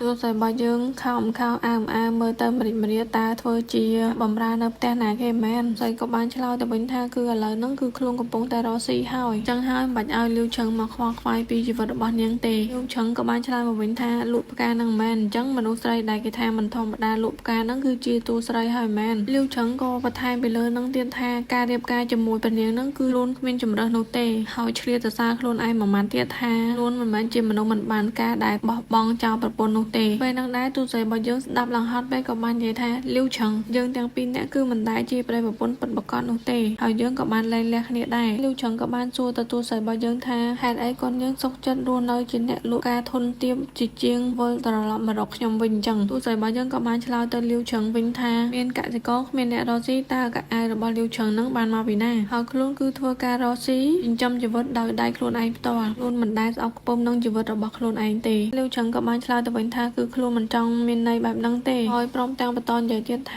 ាពីមុនហ្នឹងគឺខ្លួនមើលទូស្រីរបស់យើងខុសហើយពួកគេទាំងពីរនាក់ហ្នឹងអាចចាប់ផ្ដើមជាថ្មីម្ដងទៀតបានអត់នឹងដែរទូស្រីរបស់យើងឡើងក្តៅស្លឹកជីហើយក៏បាននិយាយថាលាវឆឹងរឿងខ្លះគឺខ្ញុំចង់ចាក់ចែងដល់ស្ងាត់គឺមិនចង់ឲ្យមានរឿងវែងឆ្ងាយទេតែបើសិនជាលោកនៅតែមិនព្រមដល់លែងខ្ញុំបែបនេះអញ្ចឹងខ្ញុំមិនចាំបាច់ទុកទៀតទេទូស្រីរបស់យើងក៏និយាយដាក់តាំងមកទៅហឹងថាពុកម្ដាយរបស់លោកគឺបានយកគ្រឿងបណ្ណាការរបស់ខ្ញុំហើយព្រមទាំងដេញតាមសម្រាប់ខ្ញុំទៀតដល់ពីហ្នឹងថែមទាំងទៅធ្វើឲ្យឪពុកខ្ញុំមិនអាចឲ្យខ្ញុំទៅផ្ទះវិញបានហើយនៅរឿងរៀបការដែលយកថ្នាំខ្លាំងៗមកឲ្យខ្លួនទៀតធ្វើឲ្យម្ដាយរបស់ខ្លួនបាត់បង់ឱកាសក្នុងការរស់រានមានជីវិតបន្តទៀតទូស្រីរបស់យើងក៏បន្តនិយាយទៀតថាលាវឆឹងរវាងពួកយើងទាំងពីរនាក់គ្មានអ្វីក្រៅពីជាក្តីស្អប់នោះទេលាវឆឹងក៏បាននិយាយទៅកាន់ទូស្រីវិញថាសម្រាប់រឿងដែលឲ្យថ្នាំខ្លាំងៗហ្នឹងគឺគ្រួសារតកូលលាវត្រូវតែជាអ្នកទទួលខុសត្រូវគឺមិនអាចប្រកែកបាននោះទេតែសម្រាប់ថ្នាំហ្នឹងគឺខ្លួនអាចទៅលួចឲ្យទូស្រីយើងវិញបានពេលហ្នឹងដែរទូស្រីរបស់យើងក៏បានស្រែកដាក់លាវឆឹងវិញថាតែម្ដាយរបស់ខ្ញុំបានស្លាប់ហើយលាវឆឹងមិនថាលោកដើរតួនាទីជាអ្វីទេតែរបស់ខ្ញុំគឺមិនអាចវិលត្រឡប់មកវិញទេនិយាយហើយទូស្រីរបស់យើងក៏បានដើរចេញទៅពេលហ្នឹងដែរលាវឆឹងក៏គាំងនៅមកកន្លែងស្ដាប់ខ្ញុំសិនមិនថាវាជាកំហុសរបស់ខ្ញុំឬមួយក៏គ្រួសាររបស់ខ្ញុំទេគឺខ្ញុំចង់ទទួលខុសត្រូវចំពោះរឿងហ្នឹងខ្ញុំផ្ដល់ឱកាសឲ្យខ្ញុំអាចប៉ះប៉ូវទៅដល់នាងវិញលាវឆឹងក៏បន្តនិយាយទៀតថាខ្ញុំអាចមើលថែនាងនៅកន្លែងម្ដាយរបស់នាងហើយនាងចូលចិត្តដាំផ្កាខ្ញុំអាចធ្វើសួនផ្កាឲ្យនាងបានទៀតហើយនាងមិនចាំបាច់ត្រូវ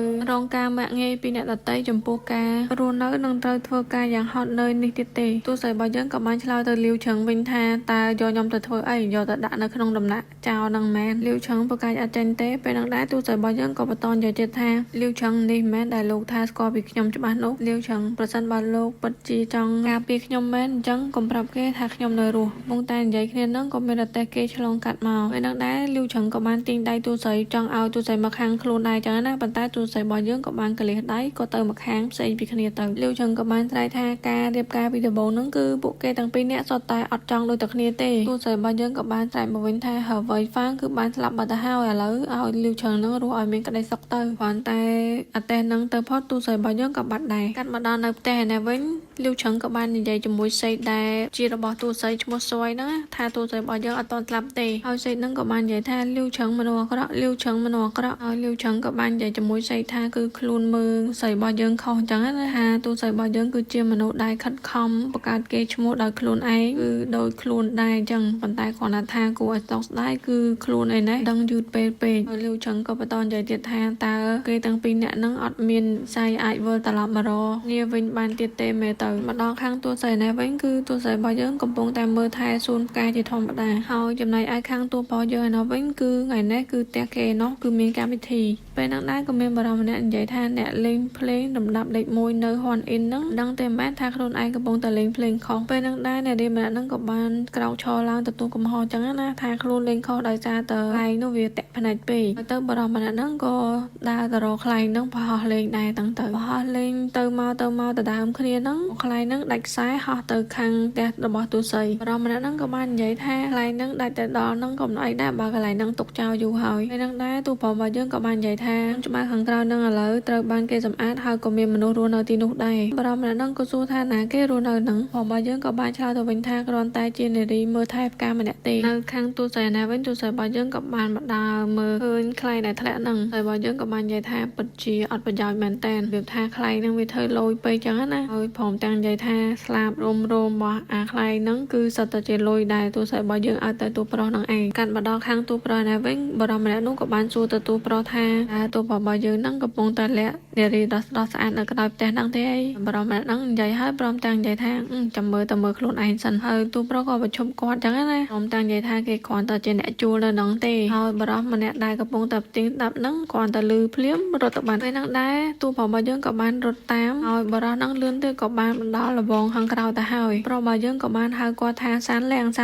អំឡើងប្រយ័ត្នខិចចកេះទៀតព្រោះមិនសមអញទំលេងកីឡាហើយហ្នឹងវាឈឺចកេះម្ដងហើយសានលាងក៏បាននិយាយទៅកាន់ទូប្រុសវិញថាប្រុសគឺជាមនុស្សដែលថាមានស្រីញីច្រើនណាស់ទៅតែលើកទី1ទេដែលឃើញយកមនុស្សស្រីមកផ្ទះទៅសានលាងគឺអត់ប្រឈប់ឯនៅតែព្យាយាមឡើងទៀតហើយទូប្រុសរបស់យើងក៏ជួយរុញជួយអីចឹងទៅពេលរុញជ្រុលមានណាធ្លាក់មកម្ខាងទៀតពេលដែលធ្លាក់មកម្ខាងទៀតហ្នឹងចៃដនទៀតហ្នឹងទូស្រីរបស់យើងកំពុងតែធ្វើផ្កាធ្វើអីនៅខាងហ្នឹងដែរពីអ្នកហ្នឹងគ្រាន់តែឃើញមុខគ្នាភ្លាមក៏បានស្រែកហៅឈ្មោះទូប្រុសរបស់យើងទាំងពីរនាក់ហើយទូប្រុសរបស់យើងគ្រាន់តែលឺក្ដុតរត់ភ្លាមហើយនៅពេលដែលទូប្រុសយើងមកដល់ហើយអីហើយហ្នឹងទូស្រីរបស់យើងនារីមុខលុយក៏បានចេញមកទៀតហើយទូស្រីរបស់យើងក៏បាននិយាយថាការហ្នឹងគឺវាសឹងតែជួយលែងរួចទៅហើយអញ្ចឹងតែទូស្រីអាចសុំការប៉ះប៉ូវវិញបានអត់ពេលហ្នឹងដែរសានលាងផងតើនិយាយថាគាត់សុំទោសអីចឹងទៅប៉ុន្តែទូប្រុសរបស់យើងក៏បានវាដៃហើយទូប្រុសក៏បាននិយាយថាផ្កាហ្នឹងកំពុងតែទៅស្រួលស្រាប់មានរឿងអីហ្នឹងក៏ផ្កាហ្នឹងគង់តែងាប់ទេទូស្រីរបស់យើងក៏បាននិយាយថាលោកធ្វើអញ្ចឹងបានទៀតអត់មើលមិត្តភក្តិឲ្យបានត្រឹមត្រូវទេហើយមកហ៊ានចោទខ្ញុំទៀតទូប្រុសរបស់យើងក៏បានឆ្លើយទៅវិញថាហ្នឹងហើយមកពីនាងនិយាយហួសហេតុពេកអញ្ចឹងហើយខ្ញុំត្រូវតែសង្ស័យអញ្ចឹងហើយទូស្រីនឹងទូប្រុសកំពុងតែឆ្លោះគ្នានេះបរិបពីរនាក់ដែលបានមើលព្រឹត្តិការណ៍ហ្នឹងពីចម្ងាយក៏បាននិយាយគ្នាថានារីលក់ផ្កាហ្នឹងមើលទៅក៏ស្រស់ស្អាតដែរប៉ុន្តែនាងមួយម៉ាត់ណាក៏លុយមួយម៉ាត់ណាក៏លុយហើយបរិមម្នាក់ទៀតក៏បាននិយាយថាអញ្ចឹងបានទូប្រុសរបស់យើងហ្នឹងអត់ចង់ឲ្យមកជួបអញ្ចឹងទៅថាទូស្រីរបស់យើងអត់ត្រូវមានសណ្ដាប់ធ្នាប់អត់ត្រូវចេះគ្រប់គេស្គាល់បាប់ទម្លាប់អីចឹងទៅបរិមម្នាក់ទៀតហ្នឹងក៏បានឆ្លើយមកវិញថាតែទោះបីជាយ៉ាងណារឿងដែលសានលាងនឹងធ្លាក់ពីលើបងគឺជារឿងកម្រអញ្ចឹងចាំយករឿងហ្នឹងទៅនិយាយនៅដំណាក់ជានៅថ្ងៃស្អែកខាងទូប្រុសហើយនឹងទូស្រីនេះវិញគឺនៅតែបន្តនិយាយគ្នាទៀតពេលហ្នឹងដែរទូប្រុសរបស់យើងក៏បាននិយាយថាតើធ្វើមិនទៅដឹងថាផ្កាហ្នឹងគឺជាផ្កាមួយតានពិតប្រាកដមែនថាទូស្រីរបស់យើងមិនបានកុហកពេលហ្នឹងដែរទូស្រីរបស់យើងក៏បាននិយាយទៅកាន់ទូប្រុសវិញថាវ៉ាវលោកពិតជាហ៊ាននិយាយគ្រប់យ៉ាងដើម្បីគេចបេះពីការប៉ះប៉ូវនឹងពិតមែនទូស្រីរបស់យើងក៏បាននិយាយដាក់ទូប្រុសបន្ថែមទៀតថាទូប្រុសហ្នឹងគឺជាមនុស្សដៃតលីនៅពេលដែលនៅក្បែរមនុស្សស្រីស្អាតអីចឹងទៅហើយនៅពេលដែលមិត្តភក្តិរបស់ខ្លួនឯងមានរឿងបែរជាមិនព្រមសំបីតបើកកាបូបលុយនិយាយទៅខ្វះចាញ់ឯងជាមួយមិត្តតែបើជាមួយស្រីវិញឲ្យខ្វះពេលហ្នឹងដែរសានលាងដែលនៅ ឈរដាំបាយយូនឹងក៏លួចសោយដែរទូស្រីរបស់យើងក៏បាននិយាយទៅកាន់សានលៀងនឹងថាលោកជាគួរឲ្យសោកស្ដាយមែនតើដែលមានមិត្តមានចិត្តគ្មានថ្លើមមិនអាចពឹងពាក់បានដោយទូប្រុសរបស់យើងនឹងហើយឥឡូវហ្នឹងគឺលោកបានឃើញហើយថាមិត្តរបស់លោកនឹងគឺជាមនុស្សប្រភេទណាទូប្រុសរបស់យើងក៏បានឆ្លើយមកវិញថានាងគ្រាន់តែនាងមួយម៉ាត់ទូស្រីរបស់យើងថាបិទមាត់ទូប្រុសពេលហ្នឹងគឺថាកៀងឲ្យឆ្ញាញ់តែម្ដងទូស្រីរ៉េបយកដល់ឃើញសំបីតែទូប្រុសក៏និយាយឡើងចេញពេលហ្នឹងដែរសានលៀងក៏បានស្នើខ្លួនមកនិយាយថាតើខ្លួនអាចសុំនិយាយអីខ្លះបានអត់ពេលហ្នឹងដែរទូស្រីរបស់យើងក៏និយាយថាបានសានលៀងក៏បានសួរទៅទូស្រីថាតើខ្លួនអាចហៅទូស្រីថាម៉េចទៅទូស្រីរបស់យើងក៏បានមើលមុខទៅទូប្រុសព្រមទាំងនិយាយថារបស់ខ្លួនហ្នឹងគឺជាឈ្មោះធម្មតាគឺមិនគួរឲ្យចង់ស្ដាប់ទេហើយអ្នកដែលដាក់ឈ្មោះឲ្យខ្លួនហ្នឹងគឺត្រូវបានជាប់នៅក្នុងភ្នោដោយសារតែជំងឺទៅហើយនិយាយបដាឌៀមដាមឲ្យទូប្រុសបដាទូស្រីរបស់យើងក៏បានប្រាប់ទៅសានលៀងថាឲ្យហៅខ្លួនថាមូតាន់ទៅរួចហើយទូស្រីរបស់យើងក៏បានសួរទៅសានលៀងវិញថាគួរតែឲ្យខ្លួនហៅសានលៀងថាម៉េចចឹងពេលហ្នឹងដែរទូប្រុសរបស់យើងក៏បានមើលទៅសានលៀងដែរចាំមើលថាតើសានលៀងហ្នឹងនឹងឆ្លើយថាម៉េចសានលៀងក៏បានមើលមុខទូប្រុសហើយរៀងសោចតិចហ្នឹងក៏បាននិយាយទៅកាន់ទូស្រីយើងវិញថាគេណាក៏ជាឈ្មោះធម្មតាដែរមិនមែនជាឈ្មោះពិសេសអីទេគឺខ្លួនជាកូនទី3នៅក្នុងគ្រួសារអញ្ចឹងហៅខ្លួនថាសានលៀងទៅទូស្រីរបស់យើងក៏បានបន្តនិយាយទៀតថាសានលៀងខ្ញុំមិនមែនថាចង់ធ្វើជាមនុស្សដែលគ្មានហេតុផលទេតែពួកខ្ញុំទើបតែបើកការរកស៊ីហើយឥឡូវមកត្រូវបែបហ្នឹងគឺមិនអាចខាត់បងទៅទេសានលៀងក៏បាននិយាយថាគឺជាខ្លួនដែលអ្នកធ្វើឲ្យផ្កានឹងខូចខាតអញ្ចឹងខ្លួនគួរតែជាអ្នកប៉ះបើហើយសានលៀងក៏បានបន្តនិយាយទៀតថាកុំឲ្យទូស្រីនឹងប្រកាន់ជាមួយនឹងទូប្រុសចឹងណាដោយសារតែអ្វីដែលទូប្រុសនិយាយទាំងប្រមាណហ្នឹងគឺដើម្បីការពារខ្លួនព្រោះខ្លាចថាខ្លួននឹងត្រូវបានគេបោកប្រាស់អីចឹងទៅអញ្ចឹងហើយកុំឲ្យយកទោសទៅជាមួយនឹងទូប្រុសអីសានលៀងក៏បន្តនិយាយទៀតថាគឺខ្លួននឹងកក់ផ្កានឹងឲ្យតែផ្កានឹងគឺជាផ្កាមូតាន់ពិតប្រាកដគឺខ្លួននឹងឲ្យតម្លៃតាមអ្វីដែលទូស្រីយើងចង់បានប៉ុន្តែបើសិនបើទូស្រីរបស់យើងអាចមើលថែផ្កានឹងបានទេអញ្ចឹងគឺខ្លួននឹងឲ្យតម្លៃជាផ្កាធម្មតាពេលហ្នឹងដែរទូស្រីរបស់យើងមានអីទៀតគឺសប្បាយចិត្តនឹងឯងទូស្រីរបស់យើងក៏បាននិយាយថាសានលៀងលោកគឺជាមនុស្សដែលមានហេតុផលមិនដូចជាអ្នកខ្លះទេទូស្រីរបស់យើងនិយាយបដាក៏ទុយភ្នែកទៅទូប្រុសបដាហ្នឹងទូស្រីរបស់យើងក៏បានបន្តនិយាយទៀតថាអញ្ចឹងចាំនាងទៅធ្វើលិខិតស្នាមហើយក៏និយាយដាក់សានលៀងថាលោកគឺជាមនុស្សដែលមើលទៅថ្លៃថ្នូរអញ្ចឹងប្រកាសជាមិនមានបញ្ហាចំពោះរឿងហ្នឹងទេធ្វើអញ្ចឹងទៅកុំឲ្យអ្នកខ្លះហ្នឹងមកចម្រិតទាបប្រាក់នាងនិយាយបដាហ្នឹងភ្នែកដៀងទៅទូប្រុសយើងបដាទូប្រុសរបស់យើងក៏បាននិយាយថាមិនមែនមកពីនាងខ្លាចគេមិនបងលុយទេទូស្រីរបស់យើងក៏បានឆ្លើយទៅវិញថាអញ្ចឹងតើលោកគិតថាមិត្តភក្តិរបស់លោកមិនគោរពពាក្យសន្យាទេមែនទេនិយាយមកម៉ាត់ហ្នឹងមកគឺថាគាំងចាញ់តែម្ដងពេលទៅពីរនាក់ហ្នឹងឆ្លោះគ្នាហើយដូចសានលៀងណាមកអង្គុយចាំស្ដាប់គេនិយាយគ្នាអញ្ចឹងមកខាងអ៊ូនីងដែលកំពុងតែនៅផ្សារលក់ផ្កាយនេះវិញថាថ្ងៃនេះមានម៉ួយពិសេសមករកទៀតហើយវ៉ាងឈិងមកលោកនេះគឺមកបែបកំសត់វ៉ាងឈិងទៅពេលដែលដើរមករកអ៊ូនីងហ្នឹងក៏បាននិយាយថាអូនអ៊ូកុំខ្លាចបងអីបងគ្រាន់តែមកទិញផ្កាទេអ៊ូនីងឯណាវិញឡើងរឹងខ្លួនអស់ហើយធ្វើអីមិនទៅទេក៏បាននិយាយថា80កាក់មកផើងពេលហ្នឹងដែរវ៉ាងឈិងក៏បានងាកទៅមើលប្រអប់ដាក់លុយហ្នឹងព្រមទាំងនិយាយថាខ្លួនគឺពិតជាសប្បាយចិត្តណាស់នៅពេលដែលអ៊ូនីងឥឡូវហ្នឹងរស់នៅបានសុខស្រួលវ៉ាងឈិងក៏បានចាប់ដៃអ៊ូនីងព្រមទាំងនិយាយថាអូយើងត្រូវគ្នាវិញទៅតាំងពីពេលដែលបែកពីអូនគឺបងដូចគ្មានព្រលឹងប្រលេះនៅក្នុងខ្លួនទេការរស់ស៊ីក៏ចុះទៅបាននិយាយទៅវិញថាខិតលែងលះដែលមានតម្លៃ10ដង្កោមហ្នឹងគឺនៅផ្ទះនាងនៅឡើយទេមនុស្សដែលមិនពាក់ព័ន្ធជាមួយអ៊ូនីងហ្នឹងគឺជាលោកបានទៅវ៉ាងឈិងដោយឃើញថាការនិយាយស្ដីជាមួយនឹងទូស្រីវាអត់ត្រូវបានផលប្រូទៅនិយាយជាមួយអ៊ូនីងវិញពេលហ្នឹងដែរវ៉ាងឈិងក៏បាននិយាយប្រពន្ធសម្លាញ់តើអូនពិតជាចង់រស់នៅដោយគ្មានប្តីនឹងផ្ទះរហូតទៅមែនទេស្រីរបស់យើងក៏បានទៅកាន់ដៃអ៊ូនីងរបៀបថាកុំឲ្យអ៊ូនីងនឹងចិត្តទុនអញ្ចឹងណាវ៉ាងឈិងនឹងភ្នែកកលិចកលាប់ដល់ពេលឃើញអញ្ចឹងក៏បានបន្តនិយាយប្រពន្ធសម្លាញ់បងពិតជារស់ខ្វះអូនមិនបានទេពេលហ្នឹងដែរទូស្រីរបស់យើងក៏បាននិយាយទៅហើយគឺជាលោកដែលរស់ខ្វះនាងមិនបាននាងគ្មាននរណាគេដែលហ៊ានធ្វើការដោយមិនហ៊ានតវ៉ាមួយម៉ាត់ទេមាននាងគ្មាននរណាគេនៅទ្រាំទ្រឲ្យលោកវាធ្វើបាបរាល់ថ្ងៃឡើយតែគ្មានលោកគឺជីវិតរបស់នាងកាន់តែប្រសើរឡើងការរកស៊ីរបស់នាងក៏កាន់តែល្អគឺមិនមែនជានាងទេដែលត្រូវការលោកគឺជាលោកទេដែលរស់ខ្វះនាងមិនបានអញ្ចឹងនិយាយហេតុផលគឺមិនឆ្ងាយទូស្រីទេអញ្ចឹងមានតែទៅលួងលោមអ៊ូនីងវិញមុខអ៊ូនីងរបស់យើងប្រុងទៅដែរព្រោះគាត់រៀងចិត្តទុនដែរអញ្ចឹងណាទោះបីជាយ៉ាងណាក៏ប្តីគាត់ដែរហ្នឹងដែរវ៉ាងឈិងក៏បាននិយាយទៅកាន់អ៊ូនីងប្រពន្ធសម្លាញ់ពីមុនហ្នឹងដោយសារតែការរកស៊ីរបស់យើងមិនល្អទៅធ្វើឲ្យបងស្រវឹងខួរយកស្រាដឹកមុខពេលដែលវាធ្វើបាបអូនខ្លួនបងឯណាក៏ឈឺដែរសម្ដី ផងនេះគឺបោកធ្ងន់តែម្ដងហើយនឹងដែរអូននេះលេហ៊ានមើលព្រោះទប់ចិត្តលែងជាប់ចឹងណាហើយវាងឈិនក៏នៅតែបន្តនិយាយអូការពិការដបងហ្នឹងគេផ្អែមល្ហែមជាមួយគ្នាអីចឹងទៅហើយបើយើងនៅពេលដែលមើលទៅកាន់តែធ្ងន់ទៅហ្នឹងក៏បានដើរទៅកាន់អូននេះព្រមទាំងនិយាយកុំឲ្យជឿពាក្យសម្ដីផ្អែមល្ហែមរបស់វាងឈិនហ្នឹងអីព្រោះពាក្យសម្ដីដែលសន្យាថាមិនវាយអីផ្សេងហ្នឹងវាមិនមែនជាលើកទី1ឡើយដោយមានការណែនាំពីជ្រោសៃដែរពេលហ្នឹងនឹងក៏ព្រមដេញវាងឈិនហ្នឹងចេញពាក្យសម្ដីដែលអូននេះដេញវាងឈិនហ្នឹងចេញបងឯងចេញទៅកុំនៅហ្នឹងទៀតហើយថ្ងៃក្រោយកុំឲ្យអូនឃើញមុខម៉ែងទៀតហើយយើងមើលតាមទៅមុខអូននេះទៅវាគាត់នៅមានចិត្តជាមួយនឹងវាងឈិនហ្នឹងដែរទោះបីជាដេញទៅក៏ពិតបានវាងឈិនក៏នៅតែព្យាយាមចង់ចូលមកទៀតព្រោះបើយើងគាត់នឹងឃើញវាងឈិនហ្នឹងវាមកទៀតបានយកប៉ែផងកាប់ថាបើមិនចេញនឹងកាប់ឲ្យប៉ះចំខ្លាសិនពេលហ្នឹងដែរវាងឈិនក៏ចេញទៅវាងឈិនគឺអត់មានទៅណាឆ្ងាយទេនៅចាំមើលទូស័យលក់ដូរហ្នឹងហើយអ្នកទិញម្នាក់ហ្នឹងក៏បាននិយាយថាគាត់មកទិញលើកទី2ហើយទូស័យបើយើងក៏បានប្រាប់គាត់ផ្កាហ្នឹងកុំឲ្យស្រោចទឹកច្រើនពេកអីហើយពូហ្នឹងក៏យកផ្កាដើរចេញទៅវាងឈិនក៏ដើរតាមពូហ្នឹងដែរតែយើងក៏អត់ដឹងថាវាងឈិនទៅធ្វើអីពូហ្នឹងឬមកក៏មិនទេហើយមកដល់យប់ឡើងនៅផ្ទះទូស័យឯនេះវិញនឹងគឺកំពុងតែរៀនសរសេរអក្សរឃើញទូស័យកំពុងតែធ្វើអីហ្នឹងអូននេះក៏បានសួរទៅកាន់ទូស័យថាកំពុងតែធ្វើគ្រឿងកអុបអីមែនទូស័យបើយើងក៏បានប្រាប់ទៅអូននេះហ្នឹងគឺជាធូបកអុបដែលម្ដាយរបស់នាងបានបរៀននាងកាលពីក្មេងទូស័យបើយើងក៏បានបន្ថែមថាធូបកអុបហ្នឹងវាជួយឲ្យក្បាលយើងស្រឡះហើយផ្លូវចិត្តយើងរៀងស្រស់ស្រាយអីចឹងទៅហើយអត្ថន័យនៃធូបកអុបហ្នឹងគឺមានន័យសេចក្តីសុខនិងភាពសប្បាយរីករាយពេលហ្នឹងដែរទូស័យបើយើងឃើញអូននេះហ្នឹងចាប់អារម្មណ៍ក៏និយាយថាឲ្យអូននេះយកមួយហ្នឹងទៅប្រើទៅហើយអូននេះក៏បាននិយាយមកវិញអូអត់ហ៊ានប្រើទេវាល្អវាអីចឹងណាអស់ទៅវាស្ដាយទូទៅបើយើងក៏បាននិយាយទៀតថា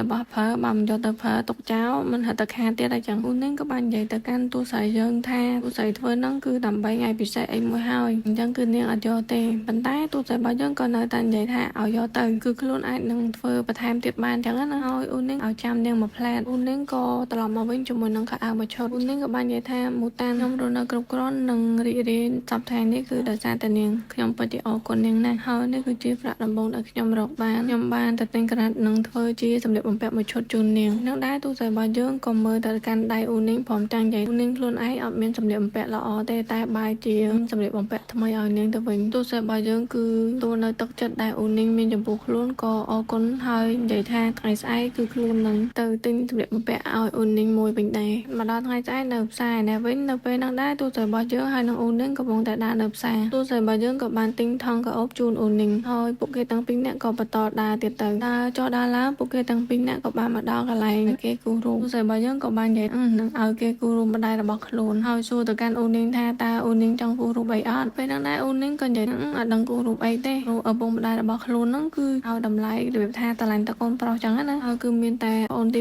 6ទេដែលបាយខ្វល់ពីអូននេះជាងគេទូស័យរបស់យើងក៏បានសួរទៅកាន់អូននេះអូននេះមានប្អូនទី6ទៀតពេលហ្នឹងដែរអូននេះក៏បាននិយាយហ្នឹងហើយនាងមានប្អូនទី6ម្នាក់ទៀតគេគឺជាមនុស្សឆ្លាតចេះយល់ការណាអត់ដូចនាងទេតែគេគឺមិនសូវជាមានសុខភាពល្អទេហើយរាល់ថ្ងៃហ្នឹងគឺធ្វើការនៅភោជនីយដ្ឋានជាចុងភៅហើយសម្បីតែពេលរៀបការមកវាងឈិងហ្នឹងគឺមានតែប្អូនទី6ហ្នឹងទេដែលព្យាយាមហាមឃាត់អ្នកផ្ទះអត់ចង់ឲ្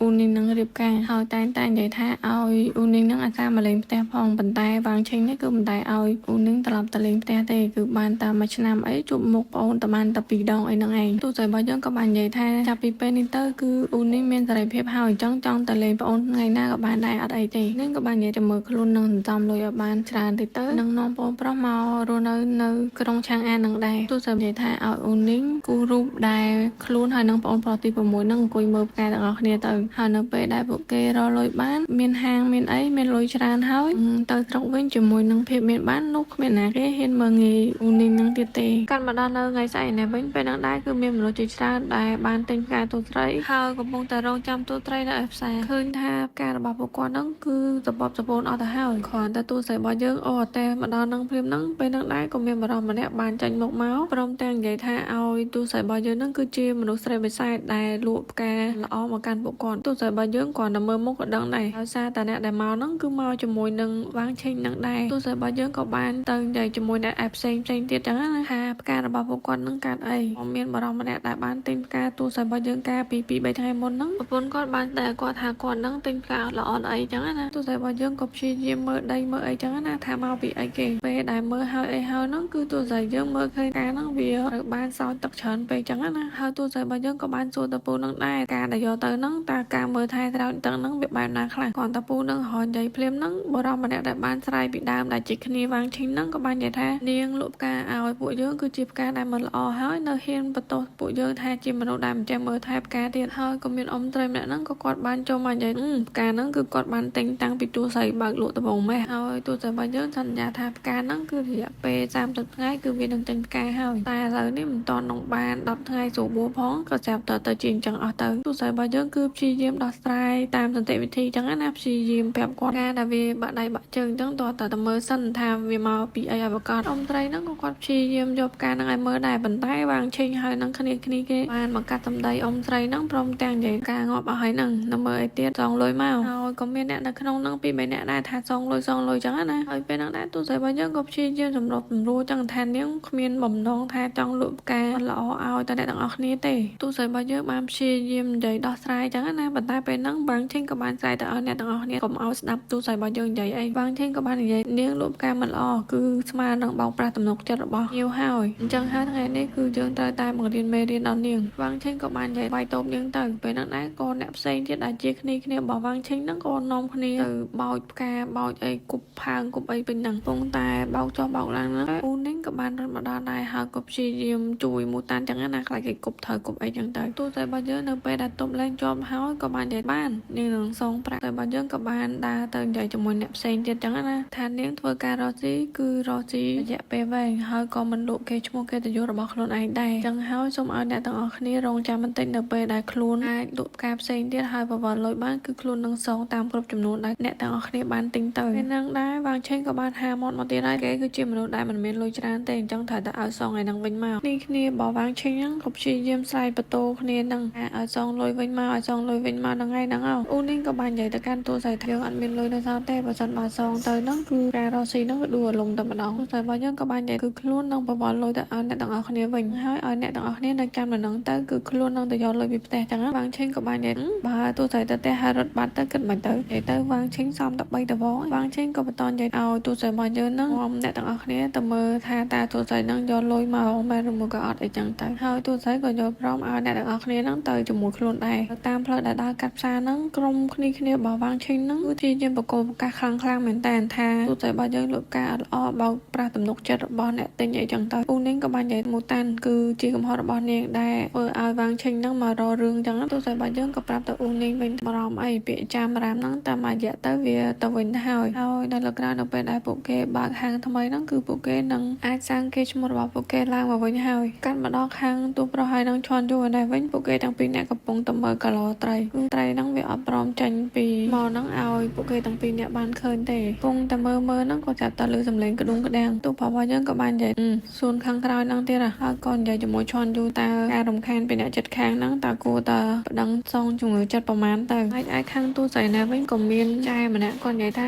មកដល់កន្លែងចិត្តតែមន្ត្រីអញ្ចឹងតិចមានរឿងហើយឆេងក៏បាននិយាយថាកុំបារម្ភអីគឺទូស័យរបស់យើងមិនមែនជាខ្សែមន្ត្រីខ្សែអីទេទូស័យរបស់យើងក៏បាននិយាយទៅកាន់អ្នកទាំងអស់គ្នាកុំបារម្ភអីគឺនាងសន្យាថាយកលុយមកឲ្យទូស័យរបស់យើងគឺប្រងនឹងដើរចូលទៅក្នុងដើម្បីយកលុយចឹងណាតែពេលហ្នឹងដែរវាងឆេងហ្នឹងទៀតវាងឆេងក៏បាននិយាយបើទូស័យយើងចូលទៅបាត់ហើយផ្លោះតាដំងទៅបាត់ទៅគិតបាញ់ដែរអូននាងក៏បាននិយាយនាងនឹងនៅចាំទៅខាងក្រៅហ្នឹងហើយអ៊ំត្រីម្នាក់ហ្នឹងក៏គាត់និយាយដែរគាត់ថាកុំឲ្យពេកអីចឹងណាហើយទូស័យរបស់យើងទៅយកលុយទៅហើយពួកគាត់នឹងចាំនៅខាងក្រៅហ្នឹងហើយទូស័យរបស់យើងក៏បានដើរចូលទៅក្នុងផ្ទះបាត់ទៅម៉េចឯនៅខាងទូប្រុសឯវិញពេលហ្នឹងដែរគឺឲ្យគេទៅស៊ើបថាមានរឿងអីហើយឈន់យូក៏បានរាយការណ៍ជូនទៅកាន់ទូប្រុសចឹងណាថាផ្ការបស់ទូស័យរបស់យើងហ្នឹងក៏ស្រាប់តែងាប់ភ្លាមហើយទៅអតីតជនដែលបានទិញហ្នឹងគឺគេមកទាលុយវិញចឹងណាទូប្រុសរបស់យើងគ្រាន់តែលើប៉ុណ្ណឹងក៏និយាយថាចឹងខ្ញុំត្រូវខាទៀតហើយមែនពេលហ្នឹងដែរឈន់យូក៏បន្តនិយាយទៀតថាទូស័យរបស់យើងហ្នឹងគឺបានចូលទៅខាងក្នុងហើយប៉ុន្តែអ្នកដែលនៅក្រៅហ្នឹងគឺស្រែកមិនឈប់ទេហើយតែអ្នកដែលស្រែកនៅខាងក្រៅហ្នឹងនាំគ្នាសម្រុកចូលទៅខាងក្នុងហើយធ្វើអីផ្ដេសផ្ដាសទេឃើញទូប្រុសរបស់យើងអត់ខ្វល់ចឹងឈន់យូក៏បាននិយាយទៅកាន់ទូប្រុសថាវានឹងល្អបើសិនបាននាងមិនត្រូវបានគេធ្វើបាបប៉ុន្តែលោកម្ចាស់បែរជាខ្វល់តែរឿងលុយទៅវិញឈន់យូក៏បន្តនិយាយទៀតថាលោកម្ចាស់ពិតជាមនុស្សដែលមានធម៌មេត្តាពិតមែនទូប្រុសរបស់យើងក៏បានឆ្លើយទៅឈន់យូវិញថាគឺខ្លួនពិតជាទទួលយកការសរសើររបស់ឈន់យូដែលថាខ្លួនក៏ទៅពីលុយអីចឹងទៅទូប្រុសក៏បាននិយាយបន្ថែមទៀតថាវ៉ៃហ្វាងគឺជាមនុស្សដែលឆ្នះហើយឆ្លាតទៀតរំទាំងស្រឡាញ់លុយដូចជីវិតទៅហើយចឹងហើយគ្មានពេលណាគេអាចធ្វើបាបនាងបានទេសុកហ្នឹងទូប្រុសក៏និយាយថា តាទូស្រីរបស់យើងនឹងចូលទៅក្នុងផ្ទះយូរនៅបន្តិចនាងរត់ទៅហើយទូផងរបស់យើងក៏បញ្ញារត់ទៅផ្ទះទូស្រីចឹងទៅនិយាយទៅបារម្ភពីគេដែរតែបើទៅភ្លាមខ្លាចខ្មាស់ឈន់យូរចឹងណាក៏តែមានហេតុផលបើមិនសូវខ្មាស់គេហើយកាត់មកដល់ខាងទូស្រីណែវិញពេលហ្នឹងដែរទូស្រីរបស់យើងគឺរហើយក៏ប្លុកកលៀតតែលុយធ្វើសំផ្នែកនេះផ្នែកនោះចឹងណាហើយទូស្រីរបស់យើងរើដកកេះដកអីចុះឡើងហ្នឹងក៏មុតដៃទៀតពេលហ្នឹងពិតជាអាណិតទូស្រីរបស់យើងមែនតើព្រោះថាទំតែរកស៊ីថ្មីផងស្រាប់តែជួបរឿងបែបហ្នឹងទៀតពេលហ្នឹងដែរទូស្រីរបស់យើងក៏បានមើលទៅកាន់រូបគំនូរដែលជាម្ដាយរបស់ទូស្រីហ្នឹងហើយទូស្រីក៏បានទៅលុបអក្សរខ្លះដែលបានធ្វើជាធូបក្អប់ថ្ងៃមុនហ្នឹងទូស្រីរបស់យើងក៏បាននិយាយថាឲ្យម្ដាយរបស់ខ្លួននៅមើលធូបក្អប់ហ្នឹងទៅគឺខ្លួននឹងទៅដោះស្រាយបញ្ហាដែលនៅខាងក្រៅហ្នឹងរួចហើយទូស្រីរបស់យើងក៏បានបិទភ្នែកដើម្បីសង្កត់ចិត្តមុននឹងទៅតតាំងជាមួយនឹងអ្នកដែលនៅខាងក្រៅរាល់សកម្មភាពទាំងអស់ហ្នឹងគឺទូប្រុសរបស់យើងគឺនៅនឹងរហូតប៉ុន្តែទូប្រុសរបស់យើងអត់មានចូលមកជួយលើកទឹកចិត្តទូស្រីអីយើងបន្តិចទេទូប្រុសរបស់យើងកំពុងតែលួចមើលគេបណ្ដាហ្នឹងពេលហ្នឹងដែរអ៊ូនីងដែលនៅចាំខាងក្រៅនោះគឺអ្នកខាងក្រៅនោះរំអុកខ្លាំងពេកអ៊ូនីងក៏បានរត់មកចូលក្នុងផ្ទះហ្នឹងដែរពេលហ្នឹងដែរក៏បានជួបនឹងទូប្រុសតែទូប្រុសរបស់យើងក៏បានហាមថាកុំឲ្យមកកុំឲ្យអីចឹងណាហើយអ៊ូនីងក៏បានសួរទៅថាទូស្រីឥឡូវមិនហើយអីចឹងណាព្រោះទូស្រីរបស់យើងបានចូលមកក្នុងយូរហើយអញ្ចឹងខ្លាចថាទូស្រីរបស់យើងគិតខ្លីគិតអីចឹងទៅពេលហ្នឹងដែរទូប្រុសក៏បានប្រាប់ទៅអ៊ូនីងវិញថាកុំបារម្ភអីគឺទូស្រីរបស់យើងអាចចាត់ការរឿងហ្នឹងបានហើយឲ្យអ៊ូនីងទៅក្រៅវិញទៅពេលហ្នឹងដែរអ៊ូនីងក៏បានដើរចេញទៅក្រៅវិញទៅហើយឈុនយូក៏បានដើរមកប្រាប់ទូប្រុសអំពីរឿងដែលកើតឡើងហ្នឹងគឺថាអតីតស្វាមីរបស់អ៊ូនីងហ្នឹងគឺជាអ្នកដែលនាំរឿងហ្នឹងមកហើយអ្នកខាងក្រៅនោះវិញឥឡូវគេធំលែកបានហើយក៏នាំគ្នាតម្រុកចូលមកក្នុងផ្ទះរបស់ទូស្រីផងដែរចូលមកធម្មតាអីទេប៉ុន្តែដល់ចូលមកហើយហ្នឹងនាំគ្ន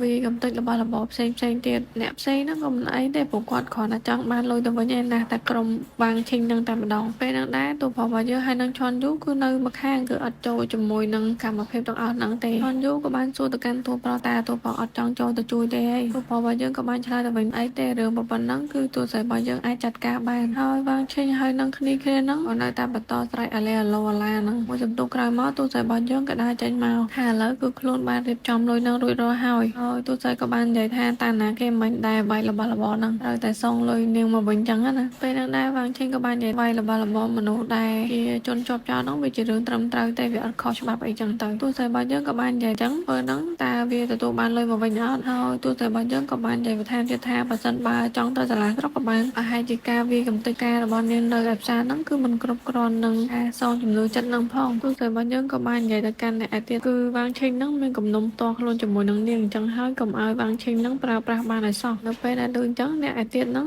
ដែលមិនមែនជាគ្នាវាងឈិញហ្នឹងក៏ចាប់ផ្ដើមដឹងដែរអញ្ចឹងណាពេលហ្នឹងដែរក៏មានអ៊ំត្រីម្នាក់ក៏បាននិយាយគឺគាត់ជឿលើទូស្រីអញ្ចឹងហើយកុំឲ្យអ្នកទាំងអស់គ្នាហ្នឹងធ្វើរឿងហ្នឹងឲ្យកាន់តែធំអីទូស្រីរបស់យើងក៏បន្តនិយាយខ្លួនចង់រកស៊ីគឺរកស៊ីរយៈពេលវែងក៏មិនដែរចង់បង្កើតសត្រូវជាមួយនរណាទេហើយអ្នកដែលផ្សេងទៀតដែលមិនមែនជាគ្នារបស់វាងឈិញហ្នឹងគេយល់ថាអញ្ចឹងដែរអញ្ចឹងណាហើយទូស្រីរបស់យើងក៏ចាប់ផ្ដើមចែកលុយឲ្យអ្នកទាំងអស់គ្នាដែរត្រូវបង្វិលសងទៅគេវិញហ្នឹងទូប្រុសហើយនឹងឈុនយូដែលកំពុងតែលួចស្ដាប់មកយូរហើយហ្នឹងពេលហ្នឹងដែរទូប្រុសរបស់យើងក៏បាននិយាយបានអញ្ចឹងការសម្ដែងចប់ហើយអញ្ចឹងយើងទៅវិញហើយពេលហ្នឹងដែរឈុនយូក៏រៀបនឹងទៅវិញជាមួយនឹងទូប្រុសដែរតែទូប្រុសក៏បាននិយាយថាហេយើងមានថាឲ្យឯងទៅដែរណាទូប្រុសរបស់យើងក៏បានយល់ថាឲ្យឈុនយូនៅមើលអ្នកទាំងអស់គ្នាហ្នឹងទៅក្រៃឡោមានណាគេធ្វើឲ្យខូចខាតការឬមួយក៏បែករបស់អីផ្សេងហ្នឹងអញ្ចឹងហើយទៅតែមើលពួកគេឲ្យបានអបើសិនបើខូចខាតអីគឺកាត់រាក់ខែឈន់យូរនឹងហើយក្រោយពីទទួលបានលុយហើយអីហើយហ្នឹងបាងឈិញហើយនឹងគ្នារបស់គេហ្នឹងក៏បានត្រឡប់ទៅផ្ទះវិញដែរតាមផ្លូវហ្នឹងបាងឈិញក៏បាននិយាយឥឡូវហ្នឹងគឺទូស្រីរបស់យើងបានដោះស្រាយរឿងហ្នឹងហើយអញ្ចឹងគឺយើងលែងមានរឿងដែលអាចរករឿងទូស្រីយើងបានទៀតអញ្ចឹងណានឹងដែរគ្នារបស់បាងឈិញហ្នឹងក៏បាននិយាយថាពេលកំពុងតែប្រតិបត្តិគ្នាហ្នឹងគឺខ្លួនបានយ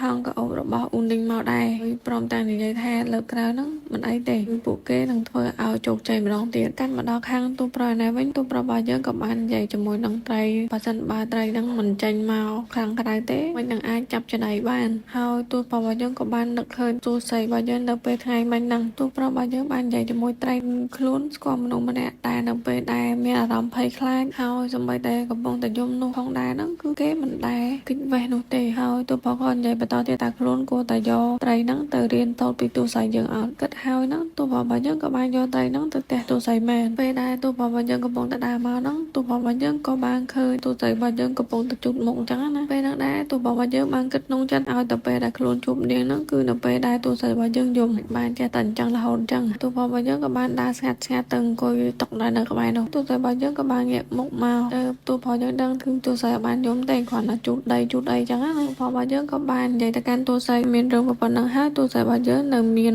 មកមើលថែផ្កាដែលបាក់ដៃបាក់ជើងនឹងទៀតទោះបើយើងក៏និយាយតួស្រីរបស់ផ្កាអត់ធ្មត់ជាងផ្កាទាំងអស់នឹងទៀតតួស្រីបានក្រោកឈរឡើងហើយដើរទៅកាន់តួប្រុសទាំងមុខសពូនស្រីក៏បាននិយាយការរកស៊ីលើកហ្នឹងគឺមានបញ្ហាដែលធ្វើឲ្យខុសពីការរំពឹងទុករបស់លោកតួប្រុសក៏បាននិយាយតួស្រីរបស់យើងបានសន្យានឹងរកប្រាក់ចំណូលឲ្យតួប្រុសបានច្រើនចឹងណាឲ្យលុយដែលវិនិយោគហ្នឹងក៏វាច្រើនទៀតតែតួប្រុសក៏បាននិយាយបន្ថែមទៀតក្នុងនាមខ្ញុំគឺជាសម្ដេចនៃផ្កាចាត់ទុកថាខ្ញុំគឺមើលខុសទៅចុះពេលតួស្រីរបស់យើងក៏បាននិយាយអ្វីដែលតួប្រុសគិតហ្នឹងគឺអត់ខុសទេគឺជានាងទេដែលមានបទពិសោធន៍គ្រប់គ្រាន់ចំពោះការយកផ្កាពីភ្នំអាដាមនៅពីធម្មតាដល់ពេលចឹងហើយធ្វើឲ្យមានបញ្ហាហើយរឿងដែលអាចដោះស្រាយបានត្រូវតែសងលុយទៅគេវិញហ្នឹងវាជារឿងដែលត្រឹមត្រូវជាងគេបំផុតហើយតួស្រីរបស់និយាយទៅកាន់តួប្រុសគឺខ្លួនពិតជាខ្មាស់អៀនមែនតើចំពោះការដែលនិយាយថាឲ្យតួប្រុសយើងចំណេញនៅក្នុងការវិនិយោគហ្នឹងតែបើយើងក៏បន្តនិយាយបើសិនបើតួប្រុសចង់ដកលុយវិញអីហ្នឹងក៏បានដែរគឺនាងព្រមគ្រប់យ៉ាងតួប្រុសរបស់យើងក៏បាននិយាយបើសិនបើខ្លួនបខំឲ្យតួស្រីរបស់យើងតច្រកអញ្ចឹងអ្នកដែលនៅ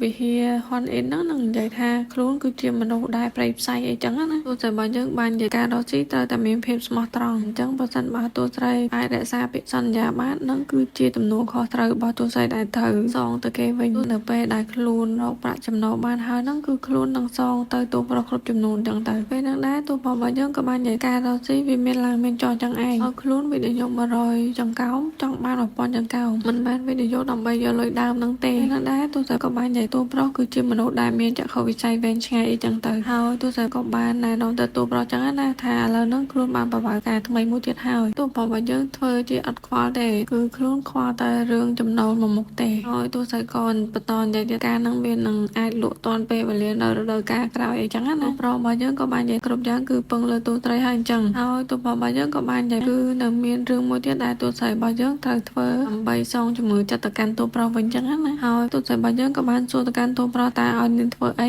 តួប្រុសរបស់យើងក៏បាននិយាយគឺតែនេះដែលគេមើលឲ្យមានសំណាងគឺវាអត់ព្រមចាញ់ចឹងណាគឺដោយសារតែមានរឿងនៅពេលល្ងាចមិញហ្នឹងបានវាខ្លាចពេកទៅវាអត់ចាញ់ឲ្យឃើញអីចឹងទៅតួស្រីរបស់យើងក៏បាននិយាយចេះតែមានហើយត្រីហ្នឹងវាមានពាក់ព័ន្ធអីនឹងនាងដែរតួប្រុសរបស់យើងក៏បាននិយាយត្រីហ្នឹងគឺវាព្រះអង្គម្ចាស់ដែលប្រទានជូនតួប្រុសចឹងណាអញ្ចឹងហើយវាក៏ជារឿងមួយរបស់តួស្រីដែរតួស្រីរបស់យើងឡើងខាំងដែរពេលហ្នឹងអារឿងមិនត្រូវយកមកក៏យកមកដែរដៃគូរស់ទីរបស់យើងហើយយើងកំពុងតែត្រូវការប្រាក់បន្ថែមផងអញ្ចឹងតែសិនទៅចឹងតួស្រីរបស់យើងក៏បាននិយាយថៃគឺចិញ្ចឹមទៅទាំងនឹងផ្កាដែរអញ្ចឹងណាគឺរបៀបចូលចិត្តបរិស្ថានដែលស្រដៀងគ្នាទៅអាចរួចលូតលាស់បានតួស្រីរបស់យើងក៏សាកយកផ្កាទៅដាក់នៅក្នុងកែវត្រីហ្នឹងតួប្រុសបានសួរទៅតួស្រីរបស់យើងហ្នឹងគឺជាកូនអ្នករស់ស៊ីមានតាំងសមត្ថភាពមានទាំងជំនាញហេតុអីក៏មិនរកផ្លូវផ្សេងដើម្បីធ្វើការរកលុយចឹងណាហេតុអីបានជាមើលទៅដូចជាហឹបងល់នឹងផ្កាហ្នឹងម្លេះតួស្រីរបស់យើងក៏បាននិយាយទៅកាន់តួប្រុសលោកធ្វើការឲ្យព្រះអង្គម្ចាស់គឺដើម្បីមុខមាត់គឺដើម្បីគ្រឿងអិសរយុទ្ធផ្សេងប៉ុន្តែខ្ញុំដាំការនិងលក់ផ្កាគឺព្រោះតែខ្ញុំស្រឡាញ់និងចូលចិត្តធ្វើវាសម្រាប់ខ្ញុំការមួយតាំងគឺជាផ្កាដ៏វិសេសវិសាលជាងគេបំផុតនៅលើលោកនេះតួប្រុសរបស់យើងក៏បាននិយាយថាផ្កាគឺជារបស់មួយដែលងាយនឹងខូចខាតក៏មិនមានសារៈប្រយោជន៍អីផ្សេងទេក្រៅពីសម្រស់ស្រស់ស្អាតរបស់វាហ្នឹងទោះតែរបស់យើងក៏បាននិយាយទោះបីជាផ្កាទាំងអស់ហ្នឹងមិនថាពីមុនមកជួបរឿងអីក៏ដោយនៅពេលដែលដាក់ផ្កាហ្នឹងនឹងដីនោះផ្កាទាំងអស់ហ្នឹងនឹងចាក់ឬដោះឡើងវិញហើយនៅពេលដែលនាងឃើញបែបហ្នឹងគឺធ្វើឲ្យនាងខ្លួនឯងមានថាមពលនៅក្នុងចិត្តនិងក្រោកឈរឡើងវិញមានមនុស្សជាច្រើននិយាយថាមានតែមនុស្សដែលមានប្រយោជន៍ទេទើបអាចមើលឃើញនៅតម្លៃនៃរបស់ដែលអត់ប្រយោជន៍អញ្ចឹងសួរថាតើលោកជាមនុស្សមានប្រយោជន៍ឬមួយក៏អត់ប្រយោជន៍ហ្នឹងដែរទោះរបស់យើងក៏បាននិយាយថាអូទោះស្រីរបស់យើងដឹងនិយាយស្អីទេឈឺក្បាលណាហើយទោះផងក៏និយាយតែត្រីហ្នឹងមើលទៅចាញ់មកអត់ទោះស្រីរបស់យើងក៏និយាយអត់ចាញ់ហើយពួកគេទាំងពីរនាក់ក៏អោនទៅមើលកែវត្រីហ្នឹងជាមួយគ្នាតែអោនទៅហ្នឹងក៏អោនទៅព្រមគ្នាពេលហ្នឹងដែរក៏មួករបស់តួប្រុសហ្នឹងក៏ទៅប៉ះនឹងក្បាលតួស្រីដែរហើយខ្សែភ្នែករបស់ពួកគេទាំងពីរនាក់ហ្នឹងក៏បានប៉ះគ្នាដែរពេលហ្នឹងពីរនាក់ហ្នឹងគឺមើលទៅក៏រៀងអៀននឹងគ្នាដែរពីរនាក់នេះមិនមែនជា friend zone ទេតែជា business zone ចូលមើលឡើងត្រីហ្នឹងក៏បានចាញ់មកមែនហើយពួកគេទាំងពីរនាក់ក៏រីករាយជាមួយនឹងការមើលត្រីរបស់គេហ្នឹងត្រីនំសំណាងដូរវិញត្រីនំស្នេហ៍ខាន់មកដល់ថ្ងៃស្អែកឯនេះវិញតួស្រីរបស់យើងក៏បានដើរមកជួបនឹងអ៊ូនីងហើយតួស្រីក៏បានឲ្យសម្លៀកបំពាក់មួយកំប្លែទៅកាន់អ៊ូនីងផងដែរពេលហ្នឹងដែរអ៊ូនីងគឺពិតជាសុំទោសមែនតើនៅចំពោះរឿងដែលបានកើតឡើងកាលពីម្សិលមិញហ្នឹងគឺគ្រប់យ៉ាងហ្នឹងគឺមកពីវាងឆេងដែលចង់មករករឿងខ្លួនតែតួស្រីរបស់យើងក៏បាននិយាយថាក៏ជាកំហុសរបស់តួស្រីផងដែរតែមើលថែផ្កាហ្នឹងអត់បានល្អអញ្ចឹងណាហើយអ៊ូនីងក៏បាននិយាយថាបើមានរឿង ចឹងទៅហើយតើយើងនឹងអាចធ្វើការរកស៊ីបន្តយ៉ាងម៉េចទៅទោះស្អីរបស់យើងក៏បាននិយាយយើងទៅតែចាប់ផ្ដើមរកស៊ីអញ្ចឹងនៅពេលដែលជួបបញ្ហាគឺយើងមិនអាចបោះបង់ចោលដោយងាយៗទេគ្រប់បញ្ហាទាំងអស់គឺតែងតែមានដំណោះស្រាយទោះស្អីរបស់យើងក៏បានលើកឡើងអំពីអ៊ំស្រីម្នាក់ពីម្សិលមិញហ្នឹងហើយទោះស្អីរបស់យើងក៏បាននិយាយថាគាត់មើលទៅគឺជាមនុស្សដែលមានចិត្តល្អអញ្ចឹងគួរតែរកពេលដើម្បីទៅអរគុណគាត់ពូនេះក៏បាននិយាយថាអ៊ំស្រីហ្នឹងដូចជាលក់ម្សៅក្រអូបដែរទោះស្អីយើងគ្រាន់តែឮថាអ៊ំស្រីហ្នឹងលក់ម្សៅក្រអូបដែរទោះស្អីរបស់យើងក៏បានចាប់ផ្ដើមនឹកឃើញគំនិតមួយទៀតហើយទោះស្អីរបស់យើងបាន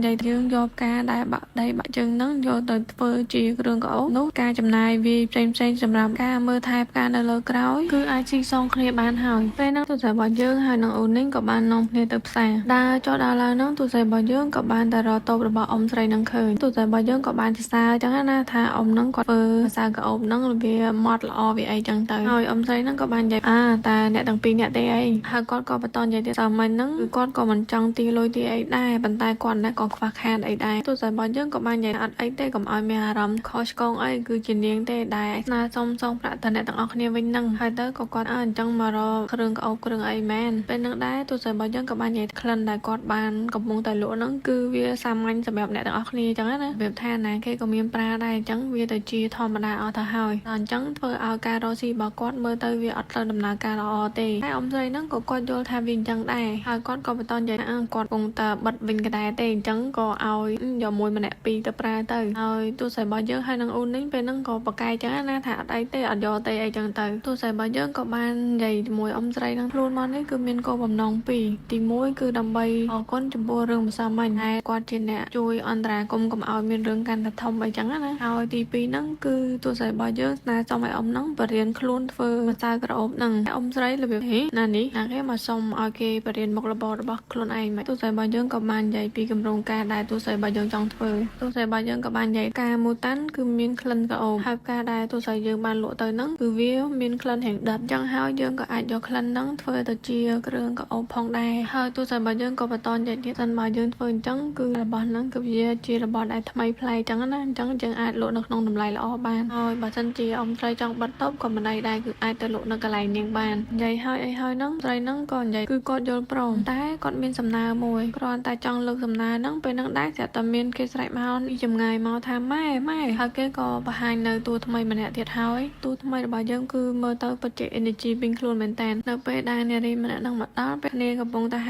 ាមាត់រកស៊ីនំអីហ្នឹងស្រាប់តែអ្នកម្ដាយហ្នឹងក៏ទាញចេញពីមាត់ទៅវិញហើយអ៊ំស្រីម្នាក់ហ្នឹងគាត់ក៏បានណែនាំកូនស្រីគាត់ចឹងណាថាកូនស្រីរបស់គាត់ឈ្មោះហ្វូដែលតែងតែជួយកិច្ចការងារផ្សេងនៅកន្លែងគាត់លក់ហ្នឹងហើយអ៊ំក៏គាត់បន្តនិយាយទៀតបើទោះបីជាកូនគាត់មើលទៅរៀងដូចកាងក៏ពិតមែនតែគ្នាមានចិត្តល្អទេហើយអ៊ំស្រីក៏គាត់ឲ្យកូនស្រីរបស់គាត់តាក់ទៅកាន់ទូស្រីហើយនឹងអូនីងគាត់តែចេញខ្សែមកដំបងគេបែបជាអ្នកគុណនិយមគ្រាន់តែលើកដៃឡើងហ្នឹងអ៊ំស្រីក៏បញ្ញាប់ទៅទីមដៃកូនគាត់ចុះហើយនិយាយថាញញឹមហើយកូនស្រីរបស់គាត់ក៏ព្យាយាមញញឹមរបៀបថាមនុស្សដែលអត់ត្រូវធ្លាប់ជាមនុស្សស្រីដែលទន់ភ្លន់ចឹងណាអញ្ចឹងមើលទៅរៀងរឹងហើយអ៊ំស្រីក៏បានណែនាំកូនគាត់ហ្នឹងគឺជាមនុស្សដែលប្រកែកដឹងក្លិនណាពេលដែលកំពុងតែនិយាយគ្នានឹងដែរត្រាប់តែមានបរិមម្នាក់ដែលជាគ្នារបស់វ៉ាងចេញក៏បានដើរមកដល់កន្លែងហ្នឹងដែរហើយបរិមម្នាក់ហ្នឹងក៏បាននិយាយថានាងអាចដឹងអត់ថាក្លិននៃថង់ក្រអូបនេះគឺធ្វើឡើងពីអ្វីនាងគ្រាន់តែឃើញថង់ក្រអូបហ្នឹងគឺដឹងថាខំក្រអូបហ្នឹងហើយដែលទូស្រីរបស់យើងទៅទិញឲ្យឯមុននាងក៏ព្យាយាមតែចង់ទៅកញ្ចក់យកមកវិញណាហើយបរិមម្នាក់ហ្នឹងក៏បានប្រកាសថាយប់មិញហ្នឹងគឺខ្លួនបាននៅជាមួយនឹងអូនីងហ្នឹងខ្ញុំតាំងនិយាយទៀតថាការលក់ផ្កាហ្នឹងគ្រាន់តែជា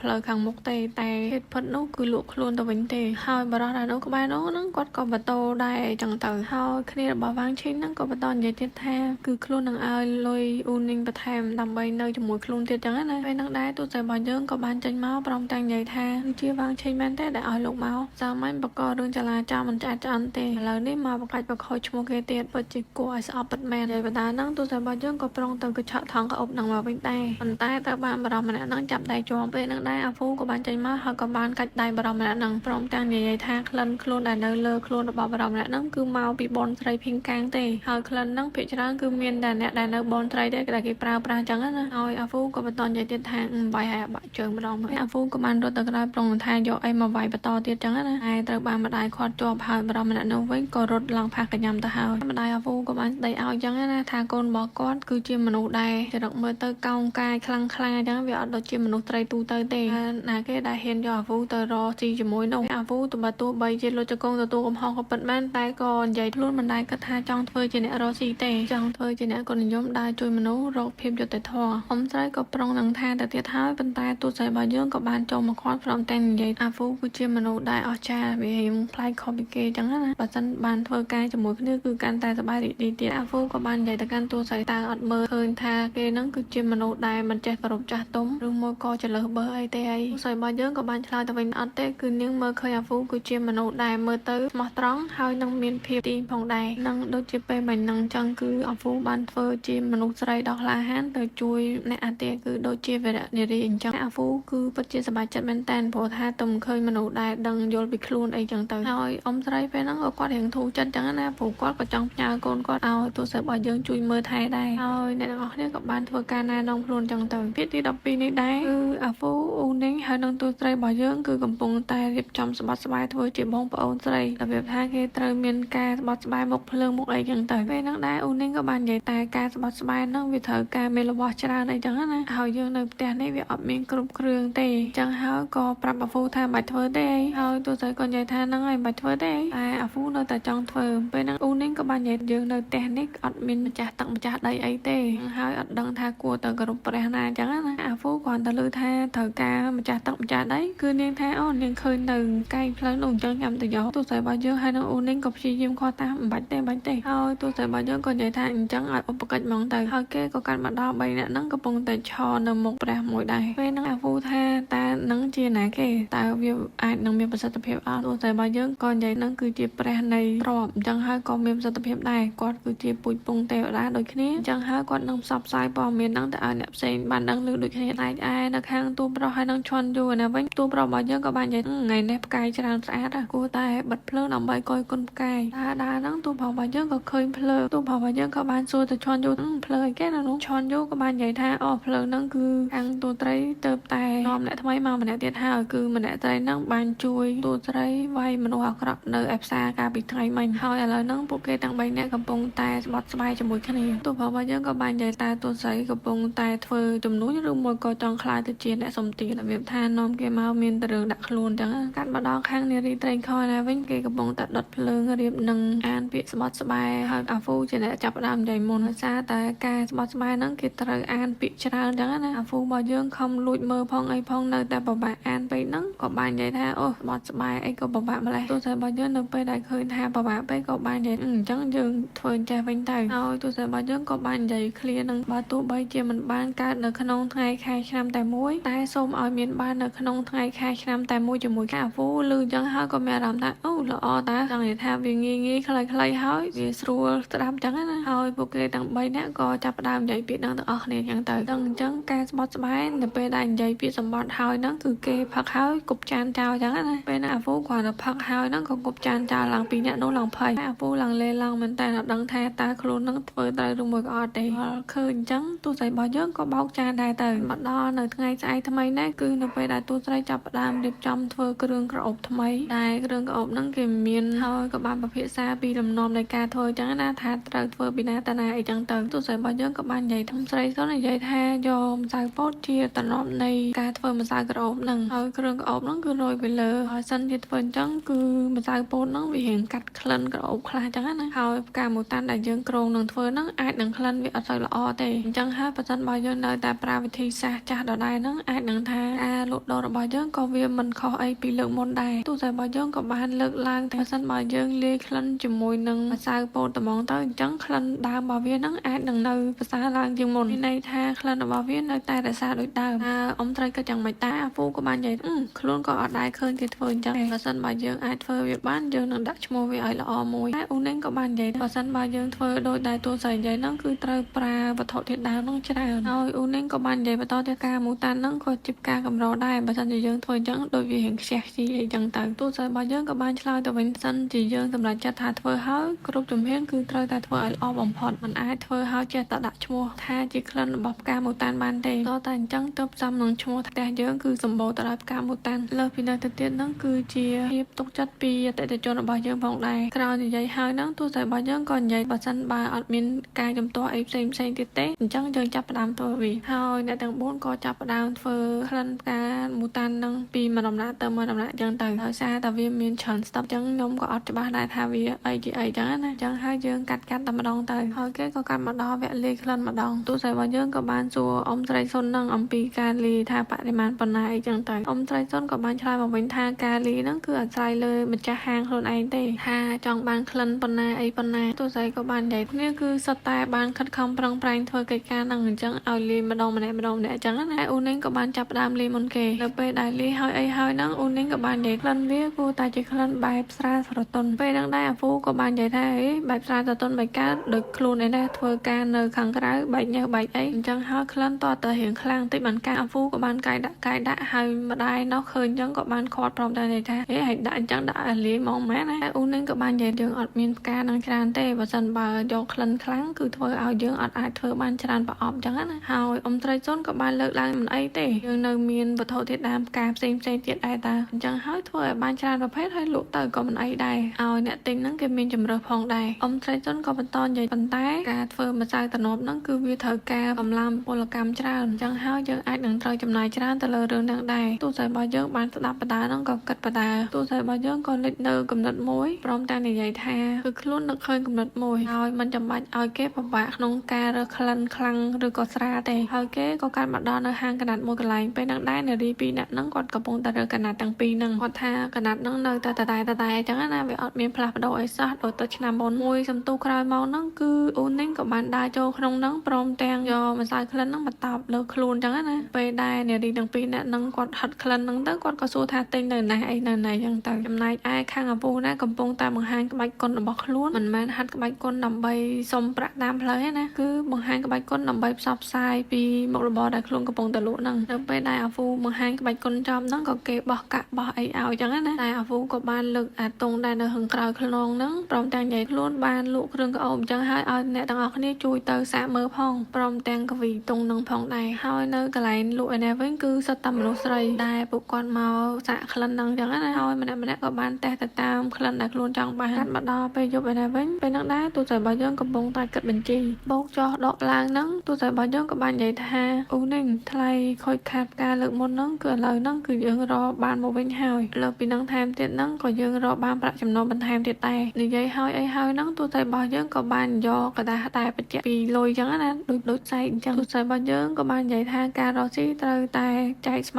គ្នាហើយទូទៅក៏បន្តនិយាយទៀតថាចំណូលដែលធ្វើទាំងប្រហែលខែហ្នឹងគឺនៅក្នុងกระดาษហ្នឹងទាំងអស់ហើយមករយៈពេលទៅហ្នឹងអូននាងនឹងអាចនាំប្អូនប្រុសមកនៅជាមួយខ្លួនបានហើយពេលហ្នឹងដែរអូននាងពិតជារំភើបមែនតើការនៅជាមួយឪពុកម្ដាយក៏ឪពុកម្ដាយមិនសូវជាឲ្យតម្លៃព្រោះគាត់ស្រឡាញ់តែកូនប្រុសហើយដល់ពេលរៀបការហើយបានប្តីហ្នឹងក៏ពិបាកទៀតហើយនៅពេលនេះគឺខ្លួនអាចរកចំណូលដល់ខ្លួនឯងផ្ទាល់គឺពិតជាអារម្មណ៍មួយដែលពិបាកពណ៌នាមែនតើលើសពីហ្នឹងទៅទៀតគឺខ្លួនក៏អាចនឹងយកប្អូនមកនៅជាមួយខ្លួនផងដែរកាត់មកដល់ថ្ងៃស្អែកថ្មីនៅឯខាងវាំងឯនេះម្ដងគេកំពុងតែរៀបចំដើម្បីបើកកិច្ចប្រជុំបើមើលទៅគឺពួកគាត់ពិតជាចាំព្រះអង្គម្ចាស់យូរហើយក៏មានបារម្ភម្នាក់លើកឡើងបើសិនជាព្រះអង្គម្ចាស់ឈឺហេតុអីក៏មិនសុំច្បាប់ឈឺទៅមិនបានត្រូវឲ្យពួកគាត់ចាំអញ្ចឹងណាពេលហ្នឹងដែរលោកគ្រូជីក៏លើកឡើងថាអង្គប្រជុំខ្លាយទៅជារោងកុនតាំងពីកាលរងហើយម្នាក់គឺដូចព្យាយាមប្រឹងសម្ដែងណាស់អស់លោកពិតជាមិនហត់ទេអីខ្ញុំមើលនេះឡើងហត់នឿយទៅហើយលោកគ្រូជីនិយាយចប់ចាប់តបទូប្រុសរបស់យើងក៏ចេញមកដែរដូចដឹងអញ្ចឹងទូប្រុសរបស់យើងហើយនឹងលោកគ្រូជីអត់ទៅស៊ីខ្សែគ្នាប្រហែលទេទូប្រុសរបស់យើងក៏បានចូលមកព្រមទាំងនិយាយថាអង្គម្ចាស់យប់មិញហ្នឹងមើលមេរៀនដល់យប់ជ្រៅហើយឥឡូវហ្នឹងឈឺហើយក៏មិនអាចចូលអង្គប្រជុំថ្ងៃហ្នឹងបានដែរហើយក៏មានលោកម្ចាស់ម្នាក់បានលើកឡើងទូប្រុសរបស់យើងទើបតែទទួលបានវត្ថុកម្រជាច្រើនហើយឥឡូវហ្នឹងស្រាប់តែព្រះអង្គម្ចាស់ធ្លាក់ខ្លួនឈឺវាពិតជារឿងដែលមិនល្អពិតមែនពេលហ្នឹងដែរលោកគ្រូស៊ីក៏បាននិយាយថាសិនបើព្រះអង្គម្ចាស់ឈឺហើយអញ្ចឹងតែត្រូវពិភាក្សារឿងនយោបាយឬប្រទេសជាតិអីទៀតអញ្ចឹងនាំគ្នាទៅមើលព្រះអង្គម្ចាស់ទាំងអស់គ្នាហ្មងទៅហើយលោកគ្រូស៊ីគាត់ក៏បានក្រោកប្រុងទាំងដើរទៅហ្នឹងទូប្រុសរបស់យើងក៏បានមកខាត់ព្រមទាំងនិយាយគឺព្រះអង្គម្ចាស់ហាមអត់ឲ្យណាគេទៅជួបទេហើយឲ្យអ្នកទាំងអស់គ្នាបន្តកិច្ចការពិភាក្សានឹងទៀតទៅព្រោះរបស់យើងក៏និយាយសម្ដេចនេះក៏នៅដែរអញ្ចឹងឲ្យសម្ដេចនេះជាអ្នកអាកើតរឿងទាំងឡាយហ្នឹងហើយក៏ចាប់ផ្ដើមអង្គប្រជុំអញ្ចឹងទៅពេលហ្នឹងដែរក៏មានមន្ត្រីម្នាក់បានលើកឡើងតាំងពីសម្រួលពន្ធថ្មីលើពន្ធចាស់ហ្នឹងគឺខាងពន្ធដារបានកាត់បន្ថយពន្ធដល់ប្រជាពលរដ្ឋដែលធ្វើកសិកម្មពីមួយឆ្នាំទៅមួយឆ្នាំ ឆ្នាំតែប្រជាកសិករនៅតែពិបាកក្នុងការបង់ពន្ធដដែលតែនៅពេលដែលបានពិនិត្យមើលរបាយការណ៍ឡើងវិញហ្នឹងក៏ឃើញថាបើទោះបីជាពន្ធដីបានកាត់បន្ថយក៏ពិតមែនប៉ុន្តែប្រជាកសិករនៅតែពិបាកក្នុងការបង់ពន្ធទៅជាមិនបានសម្រាប់បន្ទុកដល់ប្រជាពលរដ្ឋទេថែមទាំងលុយជាតិហ្នឹងក៏វាអត់គ្រប់គ្រាន់ដែរច្បាប់ពន្ធថ្មីដែលសម្រេចដោយសម្ដេចនាងហ្នឹងគឺវាខុសពីច្បាប់ពន្ធសម្ដេចនាងក៏បាននិយាយអូមានរឿងចឹងផងហើយសម្ដេចនាងក៏បាននិយាយថាដោយសារតែមានការផ្លាស់ប្ដូរពន្ធថ្មីអញ្ចឹងកន្លែងខ្លះអត់តន់សម្របខ្លួនតន់ធ្វើឲ្យមានបញ្ហាទិញទូចឹងឯងហើយគាត់ក៏និយាយបន្ថែមទៀតនឹងឲ្យគេទៅមើលនៅថ្ងៃស្អែកហ្នឹងហ្នឹងដែរមន្ត្រីម្នាក់ហ្នឹងគាត់ក៏បន្តនិយាយទៀតសិនជាត្រឹមការនិយាយរបស់សម្ដេចនាងហ្នឹងប្រហែលជាមិនអាចកែសម្រួលរឿងទាំងអស់ហ្នឹងឲ្យប្រសើរឡើងទេដល់មើលទៅរឿងធ្ងន់ធ្ងរពេកពេលហ្នឹងដែរទូរបស់យើងក៏លូកមាត់ព្រមទាំងនិយាយតើការនិយាយស្ដីរបស់សម្ដេចនាងហ្នឹងវាធម្មតាយ៉ាងម៉េចទៅมันអាចមានឥទ្ធិពលយ៉ាងម៉េចទៅហើយក៏ឲ្យបញ្ចប់រឿងនឹងដំណឹងទៅឲ្យអ្នកផ្សេងគេនិយាយម្ដងពេលហ្នឹងដែរលោកគ្រូស៊ីពិតជាខ្លាញ់ទូផងមែនតើគាត់ក៏បាននិយាយថាទូផងហ្នឹងចាត់ទុកអង្គប្រជុំហ្នឹងដូចនៅសួនក្រោយផ្ទះអញ្ចឹងហើយព្រមទាំងនិយាយទូផងរបស់យើងហ្នឹងគឺជាមនុស្សដែលលំអៀងពេលហ្នឹងដែរទូផងរបស់យើងក៏បានឆ្លើយទៅកាន់លោកគ្រូស៊ីហ្នឹងហើយចុះបើគេលំអៀងទៅខាងតម្ដេចនាងតើវាយ៉ាងម៉េចទូផងរបស់យើងក៏បានបន្តនិយាយទៀតការដែលគេទៅសង្កេតនៅលក់យ៉ាងហ្នឹងគឺប្រជាជននៅទីនោះគឺរស់នៅស្រួលមានទាំងការស្លៀកពាក់ល្អនិងហូបចុកត្រឹមត្រូវទេហើយក៏និយាយបន្តថាដឹកនាំរបស់សម្ដេចនាងហ្នឹងគឺល្អលោកគ្រូស៊ីក៏បាននិយាយទៅកាន់ទូប្រុសតាកិច្ចការតែជាតិហ្នឹងឲ្យសម្ដេចនៃការតូចតាចហ្នឹងមកសម្រាប់តាំងពីពេលណាពេលហ្នឹងដែរទូប្រុសរបស់យើងក៏បាននិយាយទៅកាន់លោកគ្រូស៊ីខ្លួនគឺជាមនុស្សចំណិតរបស់ព្រះអង្គម្ចាស់ដូចជាបងប្អូនអញ្ចឹងតើខ្លួនមិនអាចនិយាយអីបានទេមែនហើយទូប្រុសរបស់យើងក៏បន្តនិយាយជាព្រះអង្គម្ចាស់ហើយនឹងសម្ដេចនាងគឺជាបងប្អូនឈាមជ័រជាមួយគ្នាហើយព្រះអង្គម្ចាស់មិនទុកចិត្តតិចញាតខ្លួនឯងទៅទុកចិត្តពួកលោកដែលមានតកូលផ្សេងមែនទូប្រុសរបស់យើងក៏និយាយឆ្លោះជាមួយមនុស្សចាស់គឺពិតជាគ្មានន័យទេហើយក៏បានសុំសម្ដេចនាងថាខ្លួននឹងទៅមើលត្រីហើយឥឡូវនៅកន្លែងហ្នឹងទៀតហើយក៏មានមន្ត្រីម្នាក់ទៀតបានចេញមកនិយាយគឺមានការប្តឹងផ្ដាល់ពីសិស្សខាងក្រៅហ្នឹងថាអ្នកជ្រើសរើសមន្ត្រីថ្មីហ្នឹងគឺធ្វើការទុកប៉ាន់អីផ្សេងហើយក៏មានមន្ត្រីម្នាក់ផ្សេងទៀតនិយាយថារឿងហ្នឹងតតែសូមគេឲ្យបានច្បាស់លាស់ទើបអាចសម្រេចចិត្តបានពេលហ្នឹងដែរលោកគ្រូស៊ីក៏បានលោកមាត់រឿងប៉ុណ្ណឹងហើយត្រូវសូមគេអីទៀតហើយគាត់ក៏និយាយឥឡូវហ្នឹងការរើមន្ត្រីអីទាំងអស់ហ្នឹងគឺខ្លាចជារឿងផ្ទាល់ខ្លួនអស់ទៅហើយវាគឺជារឿងដែលគួរតែសើរើនិងធ្វើការកែសម្រួលឲ្យបានប្រសើរឡើងជាងមុនពេលហ្នឹងដែរលោកគ្រូស៊ីគាត់ក៏បានយកគម្រោងការដែលគាត់បានរៀបចំទុកក្នុងការជ្រើសរើសមន្ត្រីថ្មីអីចឹងណាជូនទៅសម្ដេចនាងដើម្បីគាត់ពិនិត្យហើយគាត់ក៏និយាយពីខណ្ឌអីផ្សេងចឹងទៅណៃឯខាងសម្ដេចនាងឯណាវិញពេលហ្នឹងដែរគឺគាត់កំពុងតែពិភាក្សាគ្នារឿងដែលលោកគ្រូស៊ីបានទៅស្នានៅអង្គប្រជុំនៅព្រឹកមិញហ្នឹងក៏មានមន្ត្រីម្នាក់បាននិយាយលោកគ្រូស៊ីហ្នឹងធ្វើឲ្យបានរាយការណ៍តាមក្រោយដល់ពេលអញ្ចឹងទៅធ្វើឲ្យពួកគាត់ពិបាកក្នុងការដោះស្រាយអញ្ចឹងណាហើយក៏បន្តនិយាយនឹងរៀបចំឲ្យគេសរសេរលិខិតអីផ្សេងដើម្បីសម្របសម្រួលជាមួយអ្នកដែលបានដាក់ពាក្យប៉ុណ្ណឹងហ្នឹងតើតែធ្វើបែបហ្នឹងទើបរឿងហ្នឹងអាចដោះស្រាយបានពេលហ្នឹងដែរសម្ដេចនាងក៏បានលើកឡើងអ្នករៀងសូត្រជាង 10000 អ្នកហ្នឹងប្រៀបដូចជាទឹកនេះអញ្ចឹងហើយលោកគ្រូស៊ីគឺគាត់មានឥទ្ធិពលក្នុងការប្រមូលទឹកទាំងអស់ហ្នឹងពេលហ្នឹងដែរសម្ដេចនាងក៏បានតម្លាក់ពេលហ្នឹងចោលធ្វើឲ្យពេលហ្នឹងបែកអញ្ចឹងណាគាត់ក៏បាននិយាយថាបើសិនបើពេលហ្នឹងបែកទៅធម្មពលនៃទឹកទាំងអស់ហ្នឹងក៏វាបាត់ទៅតាមហ្នឹងដែរពេលហ្នឹងដែរមានមន្ត្រីម្នាក់ក៏បានលើកឡើងប៉ុន្តែលោកស៊ីហ្នឹងគឺគាត់ជាមន្ត្រីដែលបានបម្រើព្រះអង្គម្ចាស់រយៈពេល2ជំនាន់មកហើយអញ្ចឹងហើយឲ្យសម្ដេចនាងហ្នឹងគិតឡើងវិញអញ្ចឹងណាពេលហ្នឹងដែរសម្ដេចនាងក៏បាននិយាយថាលោកហ៊ូស៊ីហ្នឹងមិនព្រមចូលនិវត្តន៍ហើយក៏មិនព្រមចោះញោមទៀតហើយគាត់តែងតែខ្វែងកំណត់ជាមួយនឹងសម្ដេចនាងអញ្ចឹងដែរប៉ុន្តែគឺជាព្រះអង្គម្ចាស់ដែលទុកចិត្តលោកហ៊ូស៊ីហ្នឹងដល់ពេលអញ្ចឹងគឺយើងមិនអាចធ្វើអ្វីដែលប៉ះពាល់ទៅដល់គាត់ពេកទេហើយសម្ដេចនាងក៏បន្តនិយាយទៀតថាប៉ុន្តែគាត់គឺពិតជាអត់ធ្មត់នឹងលោកហ៊ូស៊ីហ្នឹងយូរណាស់មកហើយមន្ត្រីទាំងពីររូបនោះក៏បាននិយាយគឺគាត់យល់ហើយយើងក៏អត់ដឹងថាតើគាត់ទាំងពីរអ្នកចង់ធ្វើអីលោកហ៊ូស៊ីឬមួយក៏មិនទេបន្តិចក្រោយមកទៀតហ្នឹងក៏មានអ្នកបម្រើចូលបាននិយាយគឺលាវឆឹងចាំហើយគាត់ក៏ឲ្យគេហៅលាវឆឹងមកចឹងទៅគេហ្នឹងនៅពេលដែលលាវឆឹងចូលមកហ្នឹងក៏បានគ្រប់សម្ដេចនាងដូចជ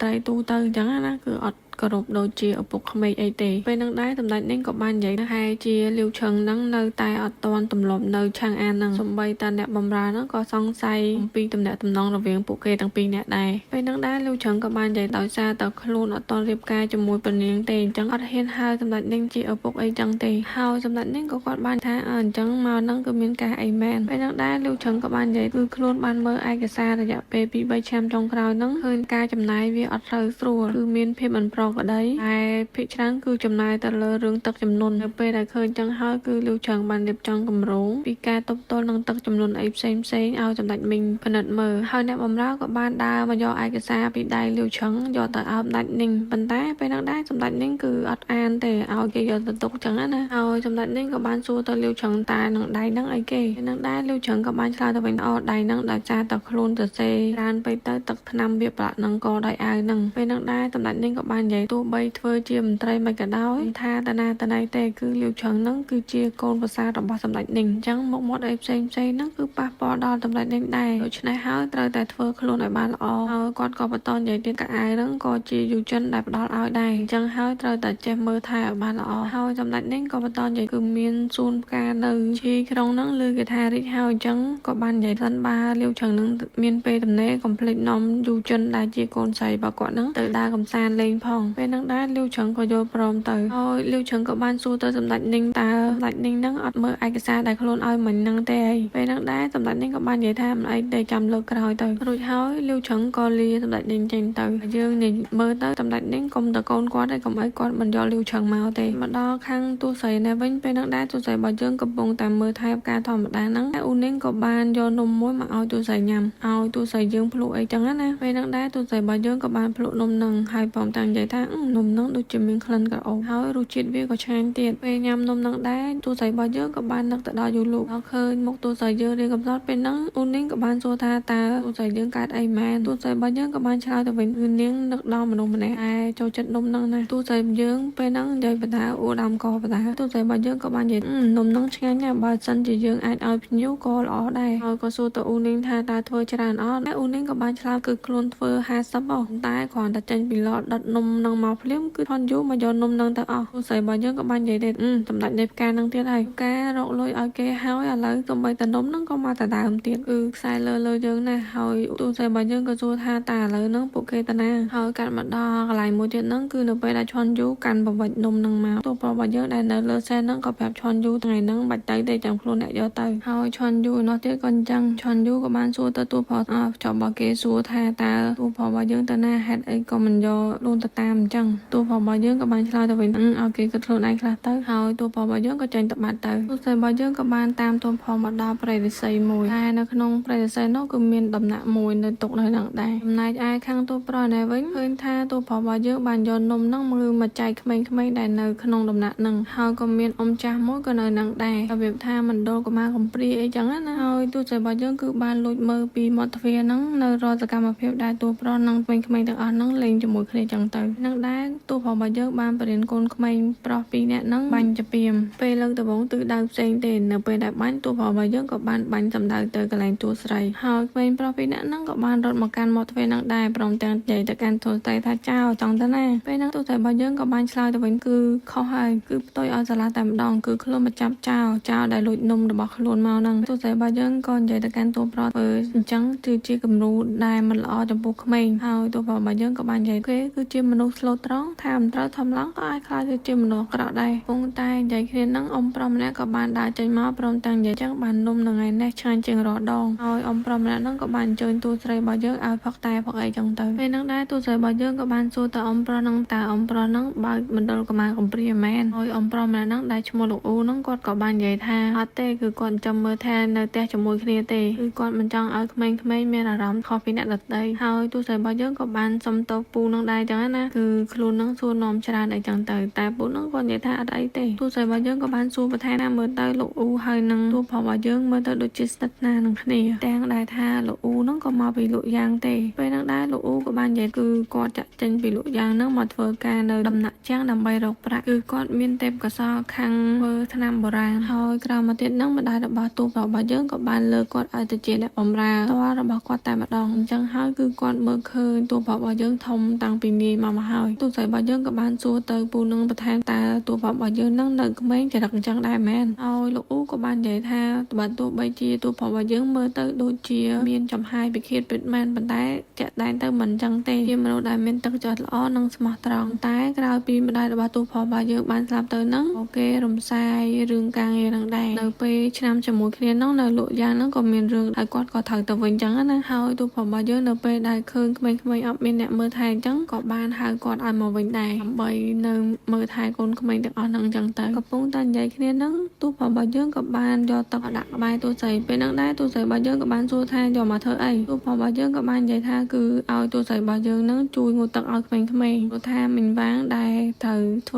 ើកិច្ចការហ្នឹងហើយហ្នឹងគាត់ឈឺគាត់អត់បានមកទេទូស័យរបស់យើងក៏បាននិយាយលួចនំគេហើយឥឡូវមកប្រើទៀតទូផរបស់យើងក៏បាននិយាយនំហើយនឹងការងូតទឹកឲ្យក្មេងៗហ្នឹងគឺកាត់កងជាមួយប្រាក់ដែរចម្ពាក់ហ្នឹងទៅទូស័យរបស់យើងក៏បានដើរចេញពីកន្លែងហ្នឹងទៅរកកូនក្មេងស្រីម្នាក់ព្រមទាំងនិយាយថាដោយសារតែឃើញអូនឯងឈឺពេកអញ្ចឹងចាំបងងូតទឹកឲ្យក្មេងស្រីម្នាក់ហ្នឹងក៏បានសួរទៅទូស័យរបស់យើងតើទូស័យរបស់យើងហ្នឹងគឺជាប្រពន្ធរបស់ទូផមែនទូស័យរបស់យើងក៏និយាយថាអត់ទេទូផដែលនៅចម្ងាយនោះក៏និយាយថាអត់ទេដែរហើយពួកគេទាំងពីរនាក់ក៏មើលមុខគ្នាតិចទៅក្មេងស្រីម្នាក់ហ្នឹងក៏បានបន្តនិយាយបើសិនជាមិនមែនប្តីប្រពន្ធនឹងគ្នាទេហេតុអីបានទូស័យរបស់យើងធ្វើនំឲ្យទូប្រុសអញ្ចឹងហើយនៅជួយទូប្រុសទៀតទូស័យរបស់យើងក៏រៀងគាំងដែរហើយទូប្រុសបានដើរមកព្រមទាំងនិយាយគឺមកពីនាងចម្ពាក់ខ្ញុំនិយាយទៅទូប្រុសលើកនេះរឿងបានសមចិត្តអញ្ចឹងណាហើយទូប្រុសរបស់យើងក៏ចាប់ផ្ដើមទៅងូតទឹកឲ្យក្មេងៗអញ្ចឹងទៅងូតទឹកហើយហ្នឹងទូប្រុសរបស់យើងក៏បានបរៀនក្មេងៗរសែអសបន្ថែមទៀតទូស័យរបស់យើងក៏បានដើរចេញមកព្រមទាំងនិយាយយ៉ាងយ៉ាងតើលោកពិតជាអ្នកមើលថែក្មេងពិតមែនក៏អីគ្រាន់តែងូតទឹកឲ្យក្មេងហ្នឹងក៏ញ៉ៃដែរទូប្រុសរបស់យើងក៏បានដើរទៅកាន់ទូស្រីហើយក៏និយាយឲ្យទូស្រីហ្នឹងមកជំនួសការងារលោកស្រីវាងហ្នឹងទៅទូស្រីរបស់យើងក៏បានឆ្លើយទៅវិញបានអញ្ចឹងកាត់កងជាមួយនឹ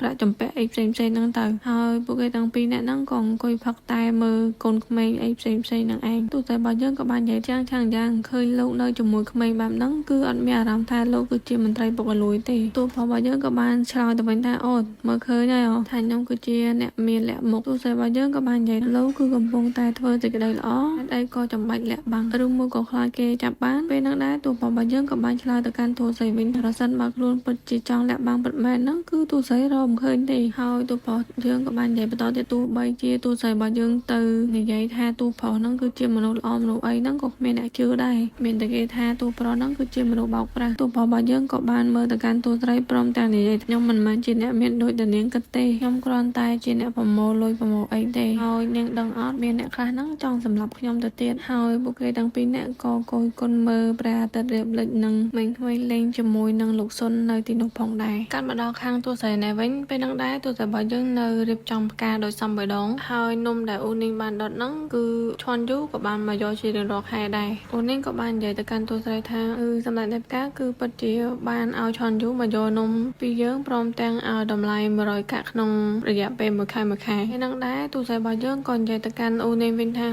ាដាច់ដៃផ្កាគឺពិតជាគោរពពេលសម្ដេចដែលគេបាននិយាយមែនទូស្រីរបស់យើងក៏បានសួរទៅកាន់អូនីងតើអូនីងហ្នឹងគិតយ៉ាងម៉េចចំពោះសម្ដេចដៃផ្កាហ្នឹងហើយអូនីងក៏បានឆ្លើយទៅវិញមើលទៅសម្ដេចដៃផ្កាគឺចូលចិត្តអញ្ញឹមនឹងមើលទៅមិនដូចជាពាក្យចចាមបារាមដែលគេតែងតែនិយាយទេហើយអូនីងក៏បន្តនិយាយទៀតប្រហែលជាទូប្រុសរបស់យើងហ្នឹងគឺមិនមែនជាមនុស្សដែលអាក្រក់ពីកំណើតទេតែជាមនុស្សដែលចូលចិត្តលុយអីចឹងទៅទូស្រីរបស់យើងក៏បាននិយាយថាក្មេងគឺជាមនុស្សដែលខ្លាកដាស់សចឹងណាអញ្ចឹងហើយគឺពួកគេមិនចេះសម្ដែងទេមានន័យថាបើសិនបើគេចូលចិត្តគឺគេចូលចិត្តហើយមើលទៅក្មេងៗគឺពិតជាចូលចិត្តទូប្រុសរបស់យើងអញ្ចឹងប្រហែលជាទូប្រុសរបស់យើងគឺជាមនុស្សដែលល្អជាមួយនឹងក្មេងៗហើយទូស្រីរបស់យើងក៏បន្តនិយាយរងថ្ងៃហ្នឹងទូប្រុសរបស់យើងគឺជាមនុស្សដែលបេះមិនចាញ់ទេដូចជាគ្មានហេតុផលអីដែលឲ្យទូប្រុសរបស់យើងទៅសម្ដែងរឿងហ្នឹងទេហើយទូស្រីក៏បានសួរខ្លួនឯងតើមួយណាគឺជាទូប្រុសរបស់យើងពិតប្រាកដចឹងណាពេលហ្នឹងដែរអូនីងក៏បានសួរទៅទូស្រីតើហេតុអីបានជាមើលទៅដូចជាខ្វល់ខ្វាយនឹងអត្តចរិតរបស់សម្ដេចនៃផ្កានឹងម្លេះឬមកក៏នាងកំពុងតែចាប់អារម្មណ៍គេទូស្រីរបស់យើងក៏បានវាយក្បាលអូនីងបន្តិចព្រមទាំងនិយាយថាហេកំពុងកើតអីគេហ្នឹងហើយទូស្រីរបស់យើងក៏និយាយទាំងស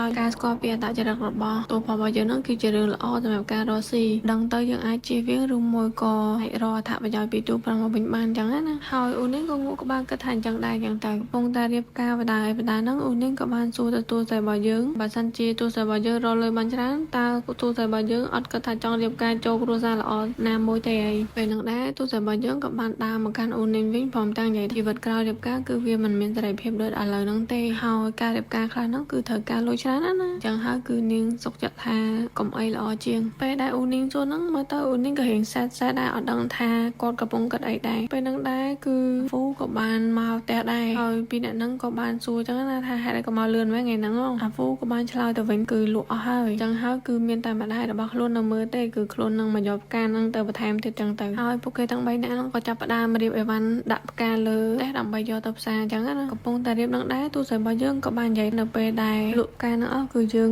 ងអាចជួលហាងនៅផ្សារខាងលិច ចបានហើយអូននេះក៏បាននិយាយយើងមានលុយគ្រប់ដែរព្រោះការជួលហាងហ្នឹងក៏វាថ្លៃអីចឹងទៅទោះតែបើយើងក៏បានឆ្លើយទៅវិញអ្វីដែលគេគ្មានគឺយើងមានហ្នឹងគឺជាគ្រឹះនៃការរកស៊ីរបស់យើងទោះតែបើយើងក៏បាននិយាយបដាគិតបដាហ្នឹងការលក់ផើងផ្កាស្រស់ហ្នឹងគឺវាតាមរដូវកាលបើសិនបើយើងចង់ធ្វើឲ្យគ្រប់រដូវកាលគឺតើតែយើងបបើកពូជថ្មីសួននេះក៏វារៀងតូចអញ្ចឹងយើងគួរតែជួលហាងណាដែលមានសួនច្បារនៅខាងក្នុងហ្នឹងនឹងអាចដាក់ដាំផ្កាស្រស់បាននៅខាងមុខគឺយើងអាចលក់ក្នុងក្អូបបានអញ្ចឹងគឺរួញមួយបាញ់បានសัตว์ពីរហើយតែយើងអាចបបើកផ្កាថ្មីបានហើយគេអត់មាននោះការរកស៊ីរបស់យើងគឺកាន់តែប្រសើរឡើងនិយាយហើយទោះតែរបស់យើងក៏បានដើរទៅកាន់អាហ្វូព្រមទាំងនិយាយការធ្វើគ្រឿងក្អូបហ្នឹងគឺពឹងលើអាហ្វូហើយនឹងម្ដាយហើយអាហ្វូក៏បាននិយាយថាកុំបារម្ភអីម្នាក់ម្ដាយរបស់ខ្លួននោះក៏បារម្ភពីរឿងដែលថាខ្លាចយើងលក់អស់ពេលហ្នឹងទៅគឺអត់មានអីលក់បន្តទៀតអញ្ចឹងទោះតែរបស់យើងក៏ដើរទៅកាន់អូននេះព្រមទាំងនិយាយជាមួយអូននេះបើសិនបើយើងបើកហាងប្រមែនក្រៅពីលក់ផ្កាធម្មតាហ្នឹងគឺទោះតែរបស់យើងក៏ចង់បង្កើតពូជផ្កាថ្មីទៀតដែរហើយអូននេះគឺមានជំនាញនឹងកែជាមួយនឹងការបបើកផ្កាដែរឥឡូវអញ្ចឹងឲ្យអូននេះមើលថែផ្កាទាំងអស់ហ្នឹងទៅគឺខ្លួននឹងយកពេលទាំងអស់ហ្នឹងទៅរៀបចំបបើកពូជថ្មីពេលហ្នឹងដែរអូននេះក៏បាននិយាយថាអញ្ចឹងតែយើងគួរតែបបើកពូជផ្កាហាបខើសាក់ទៅទោះតែបើយើងក៏បានហៅទៅវិញប្រកាសជាបានចាំមើលស្អែកខ្លួននឹងយកពូជផ្កាដែលបានពីអ្នកលក់ហ្នឹងយកទៅដាក់នៅសួនខាងក្រោយហើយអូននេះក៏និយាយឲ្យទោះតែអញ្ចឹងឲ្យទោះតែបើយើងនៅបបើកពូជផ្កាទៅសម្រាប់នៅថ្ងៃស្អែកហ្នឹងគឺខ្លួនហើយនឹងអាហ្វូជាអ្នកទៅមើលហាងមិនអីទេរឿងរបស់យើងពាក្យទី12គឺចំត្រឹមប៉ុណ្ណឹងចាំមើលទាំងអស់គ្នាថាតើការរកស៊ីរបស់ទូស័យកាន់តែប្រសើរឡើងឬមួយក៏យ៉ាងណាបន្តទៀត